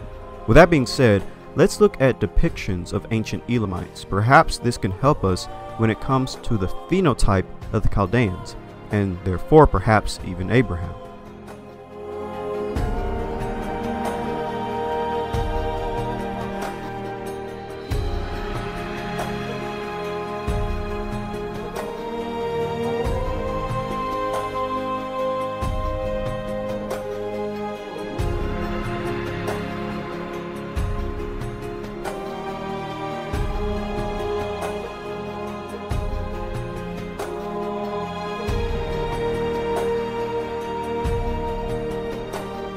As we can clearly see, the Elamites are depicted as being dark-skinned, specifically black to dark brown, with thick hair and dark eyes. It's no wonder why they are described as being Cushites or Negroid looking based on the way they depicted themselves. But returning to the subject, Chaldeans and Elamites are described as looking similar, which seems to be true. Perhaps the biblical Abraham looked like this. Abraham's skin tone, dark medium brown, and black thick hair and dark brown eyes. What's interesting about the connection between Chaldeans, Elamites, and Abraham is that according to the scriptures, Elamites descend from Shem, son of Elam. And according to the book of Jubilees, Arphaxad, an ancient ancestor of Abraham, married an Elamite, which would mean this Elamite blood is in the lineage of Abraham. The book of Jubilees may reflect ancient tradition when it mentions a son or daughter in some versions of Elam named Susan, whose daughter Rashinia married Arphaxad, progenitor of another branch of Shemites. Shushan or Susa was the ancient capital of the Elamite Empire. Daniel chapter 8 verse 2. Book of Jubilees chapter 8. Arphaxad took to himself a wife, and her name was Rasuja, the daughter of Susan, the daughter of Elam. Whether this story in the book of Jubilees is true or not, Elamites and Chaldeans are related through the bloodline of Shem, and the description of the Elamites and Chaldeans matches perfectly with how Shem's descendants are described as looking. According to Rabbi Eleazar, he blessed Shem and his sons black but commonly, and he gave them the inhabitable earth. The Persian historian Tabri quotes Ibn Abbas as saying, born to Noah were Shem, whose descendants' colors are a black complexion with a light brownish undertone and a dark blackish brown. And Bar Habrakas speaks of Noah dividing the world among his 3 sons, Shem, the land of the browns. And according to the history of the messengers and kings, the children of Shem settled in the center of the earth, which is between Satmeh and the sea, and between Yemen and Syria. Allah made the prophets from them, revealed the books to them, made them beautiful, gave them a black complexion, luminous and free of blemish. Now, speaking on the ancestors of Semites, recall that Natufians and the ancient of the Chaldees had a connection. Furthermore, Chaldeans have a connection with the Elamites. An interesting picture begins to emerge. Looking at the reconstruction of a Natufian, as well as the depiction of Chaldeans by Greeks, and also the depiction of Elamites by themselves, we get a pretty good idea that all 3 groups do look very similar. Therefore, one could conclude that Abraham would have looked like Natufian or Chaldean or Elamite, who themselves are described as looking like Hamites, Cushites, and Ethiopians, even Negroid. And this is interesting because both Shem's descendants and Ham's descendants are both described as being dark-skinned, brown and black in complexion. And going by the depictions, they're clearly dark-skinned, ranging from medium brown to dark brown, even black, with thick hair and dark brown eyes. Another method we can use to determine the phenotype of Abraham is looking at the oldest and closest ethnic relatives of Abraham within his genealogy. This leads us to Joktan. According to the scriptures, Joktan is the son of Eber and brother of Peleg. Peleg is whom Abraham would descend from. According to tradition, the descendants of Joktan are southern Arabians called Joktanites. The Joktanites are considered to be the purest or original Arabs of Arabia. Joktan, Quaktan, and Kaktan. Joktan's descendants are called Joktanites. There is an Arab tradition that Joktan was the ancestor/progenitor of all the purest Arabian tribes of Central and Southern Arabia. According to ATS Bible Dictionary, Joktan, son of Eber, and by him connected with the Hebrews and other Shemite families. He is believed to be the Kaktan or Joktan to whom Arabian writers trace their purest and most ancient genealogies. And according to Easton's Bible Dictionary, there is an Arab tradition that Joktan, Kaktan, was the progenitor of all the purest tribes of Central and Southern Arabia. The terms Quaktanite and Qatani refer to Arabs who originate from South Arabia. The term Quaktan is mentioned in multiple ancient Arabian inscriptions found in Yemen. Arab traditions believe that they are the original Arabs. According to Britannica, people of Arabia. According to tradition, Arabs are descended from a southern Arabian ancestor, Quaktan, forebearer of the pure or genuine Arabs, and a northern Arabian ancestor, Adan, forebearer of the Arabized Arabs. And according to Encyclopedia of the Bible, Joktan, a son of Eber and a brother of Peleg, and from whom 13 tribes of Arabia sprang. It is said that his descendants lived from Mesha to Sephar. It is apparent that he was the ancestor of the older Arabian tribes. According to the book Biography of the Prophets, it reads, "As for Arabs of the Abra, they were the Arabs of Yemen, from the descendants of Quaktan." And according to the book titled Arabs in the Shadow of Israel, it reads, "The common view popularized by medieval Arab genealogists is that they originated in the southern part of the Arabian Peninsula and then moved northward. This view is largely based on the claim of Muslim Arab historians that their oldest ancestor is Quaktan, whom they identify as the biblical Joktan. It is fairly well known that Arab genealogists divide the Arabians into two ethnic stocks, the Arabian Arabs and the Arabized Arabs. The Arabian Arabs according to this division, are the South Arabian stock associated with the Yemenites.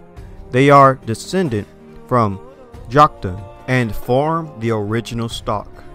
So now that we have an understanding of who the Joktanites are, how are Joktanites described as looking? This can give us a clue as to how Abraham may have looked, since Joktanites would have been the closest ethnic cousins to Abraham, both groups descending from Eber. According to the book titled African Presence in Early Asia, it reads, "The Encyclopedia Britannica gives a description of the physical qualities of the original Arabs. The inhabitants of Yemen, Hadramaut, Oman, and the adjoining districts, in the shape of the heat, color, length, and slenderness of the limbs and scantiness of hair, point to an African origin. They claim descent from Khaktan. These Yemenite kings descended of Khaktan and Hamir the Dusky, a name denoting African origin. The general characteristics of the institutions of Yemen bore considerable resemblance to the neighboring ones of the Nile Valley." And according to the book titled Early Israel and the Surrounding Nations, it reads, "The people of Sheba belong to the South Arabian stock. In both blood and language they differed considerably from the Semites of the north. Physically they bore some resemblance to the Egyptians, and it has been suggested that the Egyptians were originally immigrants from their shores. Some of them crossed the Red Sea and founded colonies in Africa, in the modern Abyssinia, where they built cities and introduced the culture of their former homes. Like the Egyptians and the Babylonians, they were a literary people. Their inscriptions are still scattered thickly among the ruins of their towns, written in the letters of the alphabet, which is usually termed Phoenician." And according to the book A Periplus of the Persian Gulf, it reads, "The people of Darfur are of the Khaktan tribe, the sons of Joktan, mentioned in Genesis.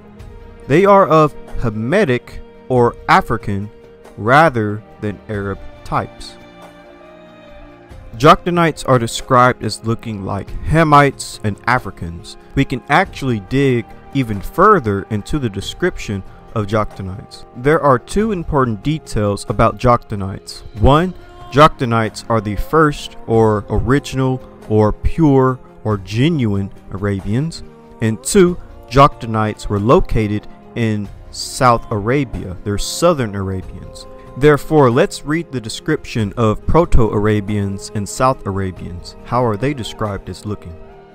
According to the Encyclopedia Britannica, regarding the origin of the Arab race, a third is the name Hamir or Dusky, a circumstance pointing, like the former, to African origin. Sixthly, the pre-Islamic institutions of Yemen and its allies provinces, its monarchies, courts, armies, and serf bears a marked resemblance to the historical Afro-Egyptian type, even to modern Abyssinians.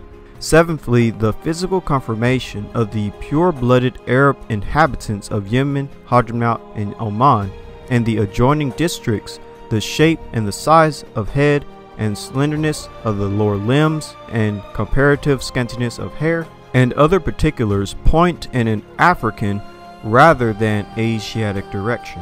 Lastly, the extreme facility of marriage which exists in all classes of the southern Arabs with the African races, the fecundity of such unions, and the slightness of even absence of any caste feeling between the dusky pure Arab and the still darker native of modern Africa may be regarded as pointing in the direction of a community of origin. And according to Dana Marnici, ancient Arabia was occupied by a people far different in appearance than most modern-day occupants. These were a people who once occupied Egypt, who were affiliated with the East African stock, and who now speak the Hamitic or Semitic languages. The Arabs were the direct progeny and kinsmen of the dark brown, graceful, and kinky-haired Ethiopic peoples.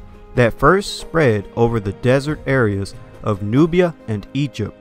Early Greeks and Romans did not usually distinguish ethnicity between the peoples called the Saracens and the inhabitants of southern Arabia, the Yemen, which was called India Minor or Little India in those days, nor southern Arabians from the inhabitants of the Horn of Africa. Strabo around the 1st century BC, Philostratus and other writers speak of the area east of the Nile in Africa as Arabia, and the people are persistently and indiscriminately and sometimes simultaneously referred to as either Arabs, Indians, or Ethiopians.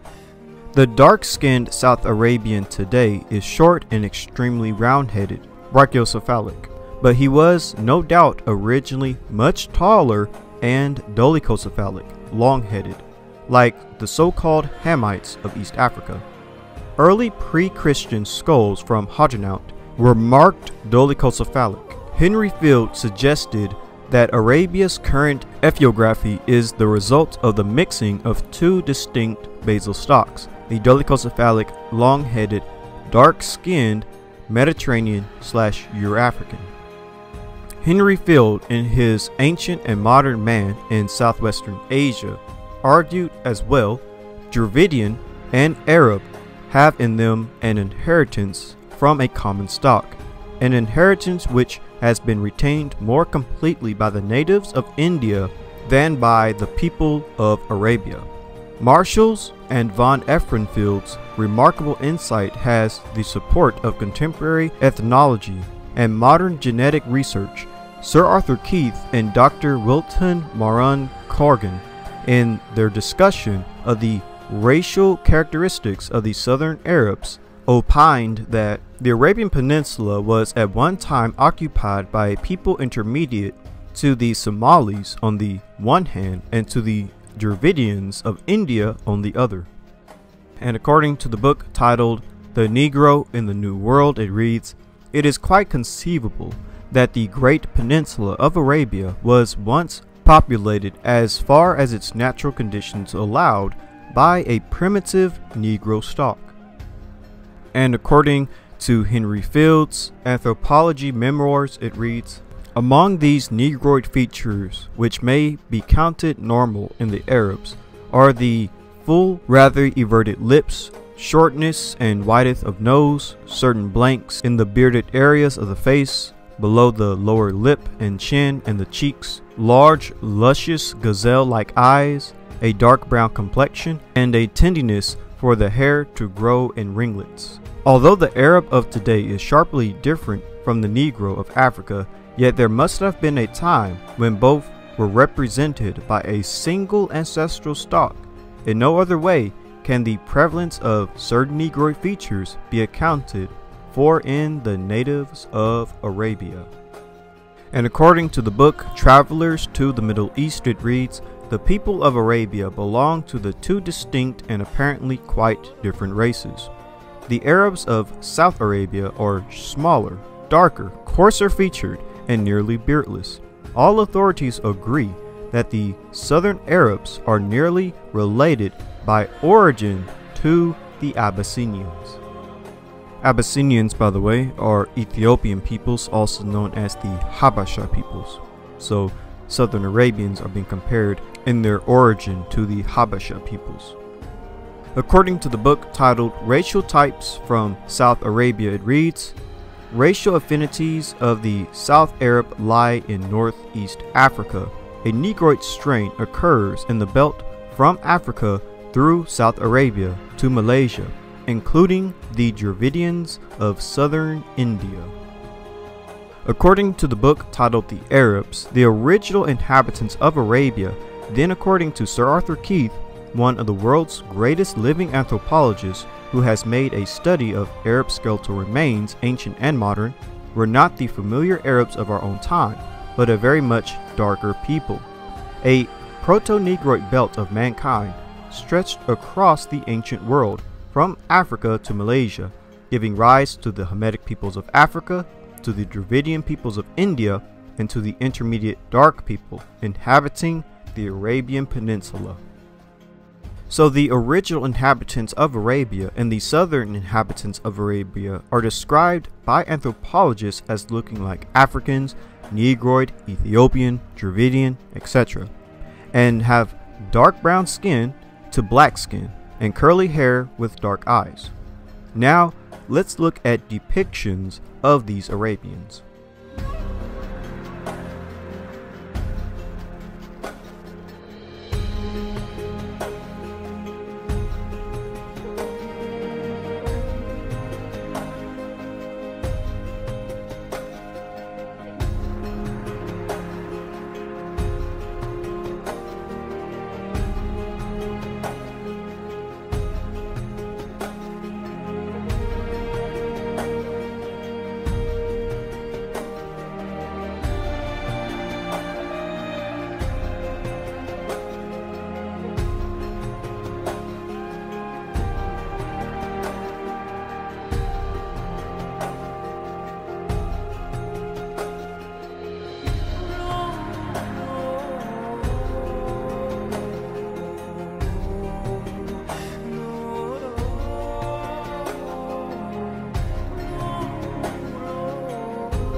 So as for these Arabians, they are quite obviously dark-skinned.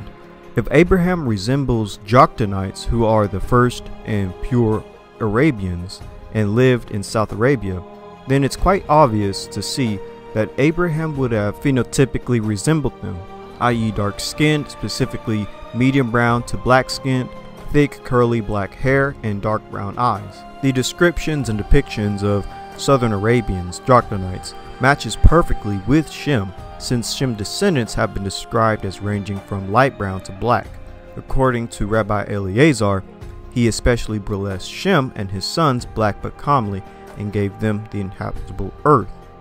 The Persian historian Tabri quotes Ibn Abbas as saying, "Born to Noah were Shem, whose descendants' colors are a black complexion, with a light brownish undertone, and a dark blackish brown." Bar Hebraicus speaks of Noah dividing the world among his 3 sons, Shem, the land of the browns. And according to the history of the messengers and the kings, the children of Shem settled in the center of the earth, which is between Sodom and the sea, and between Yemen and Syria. Allah made the prophets from them, revealed the books to them, made them beautiful, gave them a black complexion, luminous and free of blemish.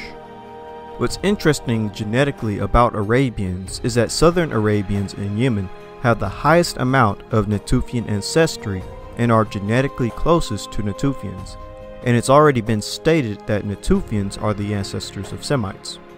According to the paper titled The Genomic History of the Middle East, it reads, Arabians and Bedouins are positioned close to ancient Levantines.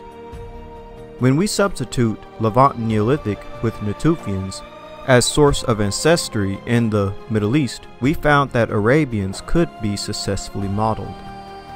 Arabians require additional ancestry from a Natufian-related population. And according to the paper titled Projecting Ancient Ancestry in Modern-Day Arabians and Iranians, a key role of the past exposed Arabo-Persian Gulf on human populations, it reads, modern Saudi Arabian and Yemeni samples clustered tightly in the lower left quadrant, overlapping with the 3 Natufian samples, and were close to the Levant PPNB/PPNC and Levant Bronze Age samples. If you look at a simple distance chart dealing with the Natufians, Yemenites, people of Southern Arabia, and Bedouins are positioned closest genetically to the Natufians. Also, if you look at ancient DNA within Arabian and Yemeni populations as well as Bedouins, they have the highest amount of Natufian DNA. They're technically the most Natufian when it comes to modern populations. This is likely because they were isolated in the deserts of Arabia, and therefore were able to retain more of the Natufian genome. Now this is interesting, since Arabians are genetically closest to Natufians, we already know the Natufian morphology, which is considered African in appearance. Perhaps this is part of the reason why Arabians look the way they do. After all, Natufians are genetically 60% Arabian. The Natufian sample consists of 61.2% Arabian, 21.2% North African, Ibero-Mauritian, 10.9% West Asian, and 6.8% Omotic, East African. And according to the paper titled The Questionable Contribution of the Neolithic and the Bronze Age to European Craniofacial Form, it reads, interestingly enough, however, the small Natufian sample falls between the Niger-Congo group and the other samples used. This placement suggests that there may have been a sub-Saharan African element in the makeup of the Natufians. As shown in Figure 1, the Somalis and the Egyptian Bronze Age samples from Naquata may have also a hint of a sub-Saharan African component. If you look at Figure 4, you can see that Natufian is situated in between Niger-Congo and prehistoric/recent Northeast African. This is again in terms of craniofacial form. And this fits exactly with what we read earlier about how Southern Arabians look, because they were described as looking Negroid, or like groups within Northeastern Africa such as Ethiopians, Cushites, and others. Therefore, the phenotype of the Natufian matches perfectly with the phenotype of Southern Arabians, and the group we call Jokhtanites, ancient relatives to Abraham, which makes sense because these same Arabians have the highest amount of Natufian ancestry genetically. They are also the closest to the Natufians in the world. But this all makes sense if Natufians are the ancestors of Semites. Therefore, looking at a Natufian or Southern Arabian is like looking at a Proto-Semite.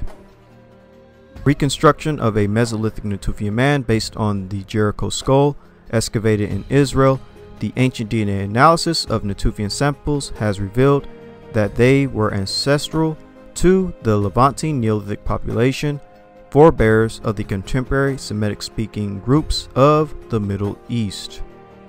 And according to an introduction to African civilizations, it reads, there is evidence that some 7,000 or 8,000 years ago a black Negroid race inhabited Palestine. Even Sir Arthur Keith argues that they were clearly Negroid, distinctly prognathinous, and with wide faces, flat noses, and long, large heads. Sir Arthur Keith goes on to say that these early black Palestinians may have been the ancestors of the Semites or Arabs of biblical times. As I stated earlier, looking at a Natufian or Southern Arabian is just like looking at a Proto-Semite, early Semitic populations, and therefore yet again another good example as to how Abraham could have looked. With that being said, another interesting aspect concerning Arabians and Jokhtanites is the story we find in the Book of Jubilees. The Book of Jubilees states that Eber married and had children with Azurad, the daughter of Nimrod, who was the son of Cush, and Cush was the son of Ham. From the union of Eber and Azurad came Joktan and Peleg. If the story of the Book of Jubilees is true, this would mean that Jokhtanites, Arabians, have Hamitic Cushitic African ancestry. However, this would also mean that Abraham has it too.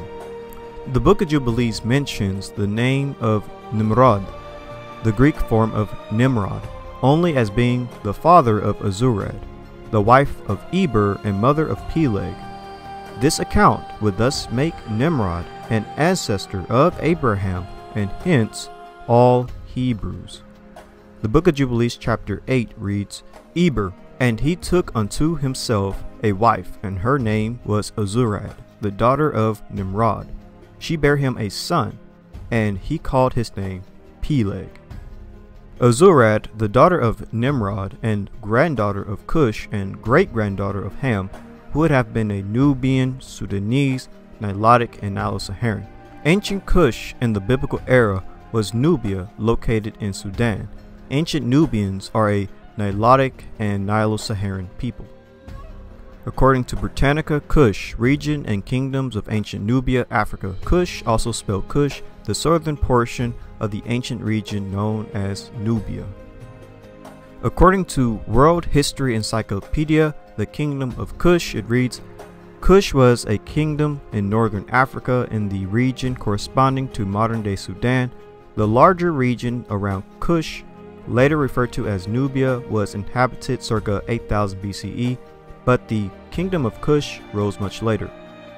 And according to the book titled Daily Life of the Nubians, it reads, the ancient Egyptians referred to a region located south of the third cataract of the Nile River in which the Nubians dealt as Cush, most often in the phrase Val Cush or Wretched Cush.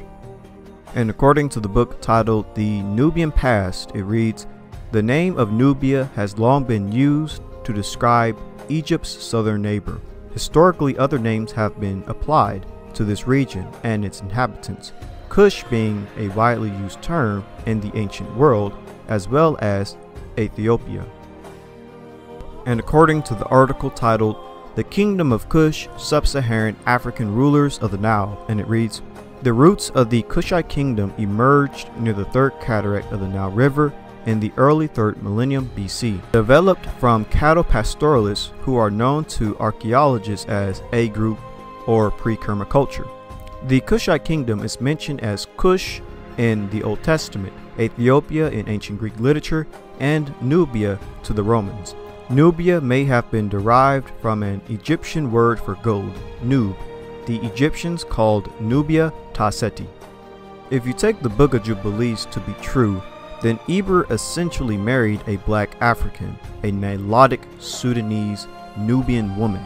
Perhaps this explains why Jokhtonites even look African or Hamitic to begin with, according to anthropologists. Nilotid, specialized African type native to the swamps and savannas of the Upper Nile region in South Sudan and adjacent countries. With their black skin, they belong to the darkest people on earth. Their thin bodies are the tallest of all indigenous human groups worldwide who are still alive. Their legs longer than in any other known group. Only poverty and malnourish keep individuals below their genetic height potential. Heads long, facial features coarse, with a rather wide nose, full lips, and kinky hair, pregnantly weak. Nilots seem to be a relatively old group that might have extended further east into Ethiopia during prehistoric periods. The most typical variant is the Thinkid, native to the swamp regions. A similar savanna counterpart is the Shulukids. South Nilots show less pronounced features, possibly due to admixture. In Chad, the admixed West Nilots Shari type is found, and very ancient varieties still exist between Sudan and Ethiopia, the pre-Nilotid. A Proto-Nilotic unity separate from an earlier undifferentiated Eastern Sudanic unity is assumed to have emerged by the 3rd millennium BC. The Eastern Sudanic unity must have been considerably earlier still, perhaps around the 5th millennium BC. The original locus of the early Nilotic speakers was presumably east of the Nile in what is now South Sudan. The Proto-Nilots of the 3rd millennium BC were pastoralists, while their neighbors, the Proto-Central Sudanic peoples, were mostly agriculturalists. Nilotic people practice a mixed economy of cattle pastoralism, fishing, and seed cultivation. Genetic and linguistic studies have demonstrated that Nubian people in northern Sudan and southern Egypt are an admixed group that started off as a population closely related to Nilotic people. Nubians are considered to be the descendants of the early inhabitants of the Nile Valley, who later formed the Kingdom of Kush, which included Kerma and Meroe, and the medieval Christian kingdoms of Mercia, Nabatea, and Almade. These studies suggest that populations closely related to Nilotic people long inhabited the Nile Valley, as far as southern Egypt in antiquity. As I stated earlier, if the Book of Jubilees is true, then Eber would have definitely married a black African, a Nilotic Sudanese Nubian woman, since Azurad was the daughter of Nimrod, and Nimrod was the son of Cush, and Cush is the son of Ham. And this perhaps explains why Jokhtonites are seen as rather African or Hamitic rather than anything else. The people of Darfur are of the Quachtonite tribe, the sons of Joktan, mentioned in Genesis. They are of Hamitic or African rather than Arab types. If the Book of Jubilees is true, then this would also mean that Abraham would have black African ancestry from Azurad. But either way, looking at Jokhtonites, who are the pure or original Arabians and are southern Arabians, the ancient and closest relatives to Abraham, gives us an even deeper insight as to how Abraham may have looked, i.e. dark brown to black skin with thick black hair and dark brown eyes. Now let's summarize everything that we learned for the likely outcome of the phenotype from Shem to Abraham. Starting with Adam and Eve, early mankind would have had dark skin, specifically reddish medium brown skin, dark hair, and eyes. Noah and his sons likely were dark skinned. Before 8,000 years ago, the ancestors of all humans were dark skinned. A great example is Chatterman, who was a Paleo-European. Chatterman lived in the British Isles and carried haplogroup I. Haplogroup I today is shared by Europeans such as Scandinavians, but many other dark or black-skinned Europeans have been found in places such as Scandinavia before 8,000 years ago. The question we have to ask ourselves about Shem is that did he keep the same skin complexion as early man, or did his descendants' complexion change? Natufians are the ancestors of Semites. Natufians' morphology was African. Natufians had dark brown to black skin, dark hair, and brown eyes. Natufians likely resembled Ibero-Maurusians. and Aborigines resemble Kefians. Therefore, one can make the argument that the ancestors of Semites were definitely dark-skinned. The ancestors of Abraham would have been dark-skinned, perhaps even African-looking. But did Abraham? According to anthropologists, Proto-Semitic populations were described as looking African. According to ancient remains found in places like Kish in Mesopotamia, Proto-Semites have been said to look East African. Abraham likely came from Mesopotamia. Could Abraham have looked like these Proto-Semites with an African morphology? Looking at the artwork of ancient Semites in Mesopotamia, it's no wonder why people say early Semitic populations resembled Africans. Semites in Mesopotamia depicted themselves with dark skin. Semites were medium brown to dark brown with black hair and dark eyes. Since Abraham is a Semite and is from Mesopotamia, one could make the broad claim that he would look like these dark-skinned Semites. In parts of the Middle East, such as Syria, there are dark-skinned Semites. Egyptians depicted these Bedouin Syrians, and the Assyrians did so as well. These groups have brown to black skin with black hair and dark eyes. Their hair is in locks and held with a band. Abraham could have came from Syria. We know that the wives of Isaac and Jacob did. Therefore, we could make the assumption that this is yet another example as to how some members of Abraham's family could have looked. We know that according to the narrative that there is some connection between Abraham and Chaldeans. Abraham could have looked like a Chaldean. Chaldeans are depicted as having dark brown skin, dark hair, and dark eyes. Chaldeans have even been described as African looking. It's even been stated that there is a connection between Chaldeans and Natufians. With that being said, Chaldeans have also been compared to with the Elamites. The Elamites are described as being African looking as well, and Elamites are the descendants of Shem through his son Elam. Both Chaldeans and Elamites have been described as looking similar to each other, which of course can't be overlooked. If we are to assume Abraham looked Chaldean and the Chaldeans looked like Elamites, then we can conclude that Abraham could have looked like Chaldeans and Elamites. But another method we can use to determine the phenotype of Abraham is by looking at the descendants of Joktan. Joktanites, who would be the closest and oldest ethnic relatives to Abraham. Joktan descends from Eber, and Joktan is the brother of Peleg. Joktan descendants are the Joktanites, who are pure and original Arabs. They are said to have settled mostly in southern Arabia. Joktanites and southern Arabians have been described as looking like Africans. Putting all of this together, you begin to get a consistent picture. Early Semitic populations and ancient populations associated or related to Abraham are said to look African or Hamitic or Cushitic. Natufians and Proto-Semites are described as looking East African. Chaldeans, Elamites, and Joktanites are described as looking like Hamites. Old sources from Hebrews, Christians, and Muslims state that Shem and Ham basically look similar, i.e. light brown to medium brown to dark brown and even black skinned. According to Rabbi Eleazar, he blessed Shem and his sons black but comely, and he gave them the inhabitable earth. He blessed Ham and his sons black like a raven, and he gave them as an inheritance the coast of the sea. The Persian historian Tabri quotes Ibn Abbas as saying, "Born to Noah were Shem, whose descendants' colors are a black complexion, with a light brownish undertone and a dark blackish brown. Ham, whose descendants' colors are true black, and a few are a black complexion, with a light brownish undertone."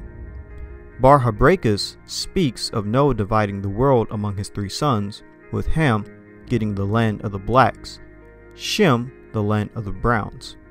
And according to the book History of the Messengers and the Kings, it reads, "The children of Shem settled in the center of the earth, which is between Satma and the sea, and between Yemen and Syria. Allah made the prophets from them, revealed the books to them, made them beautiful, gave them a black complexion, luminous and free of blemish. The children of Ham settled in the south. Allah gave them a black complexion, and gave some of them a black complexion, luminous and blemish free. The descendants of both Ham and Shem resemble each other. Most, if not all, of Ham's descendants will be African, specifically Paleo-African, and hunter-gatherers and foragers. These African Hamites are Nilots, Nilo-Saharans, Sudanese, Cushites, Nubians, Khoisanes, Pygmies, and others. Shem's descendants settled in Asia and Africa. To simply put it, Shem's descendants would be Afro-Asiatic populations. With all that being said, ancient humans were all dark-skinned by default. Did Abraham come from a lineage that remained dark-skinned like their forefathers? You could make the argument and say yes, that he would have stayed dark-skinned, because there are many modern-day dark-skinned Semitic populations in the Middle East. And Abraham was from the Middle Bronze Age, which is a lot closer to that period of Proto-Semites. And simply looking at depictions and descriptions of Semites in Mesopotamia, Syria, Elamites, Chaldeans, and many others, putting everything together, they are clearly dark-skinned. They have medium brown to dark brown and even black skin, and they have thick, curly, black hair and dark brown eyes. Therefore, Abraham could have looked very much like these Semites based on the location and time period, as well as similarities. With that being said, perhaps the closest representation of Abraham based on scriptures, ancestry, and genetics is an Southern Arabian and Natufian look. South Arabians have the highest Natufian DNA as well. They are the closest to them. Looking at Southern Arabians is almost like looking at Natufians, and Natufians are the ancestors of Semites. Therefore, looking at South Arabians and Natufians is basically like looking at a Proto-Semite. Early Semitic populations possibly, more than likely, looked more like a Southern Arabian. Furthermore, we know that South Arabians are described as looking like East Africans in the Horn of Africa, such as Ethiopia. Therefore, we can also apply this morphology to Proto-Semites as well, and therefore Abraham. Therefore, to simply put it, I would say a good representation for the phenotype of Proto-Semites and Abraham would be populations of people living on both sides of the Red Sea, Arabians and Bedouins, as well as East Africans and Horners. I believe biblical Abraham in the flesh could have looked much like this man, dark-skinned with medium brown to dark brown skin with thick hair and dark eyes. With that being said, here is the best representation and face of Abraham, based on all of the information we applied. With that being said, be blessed and shalom.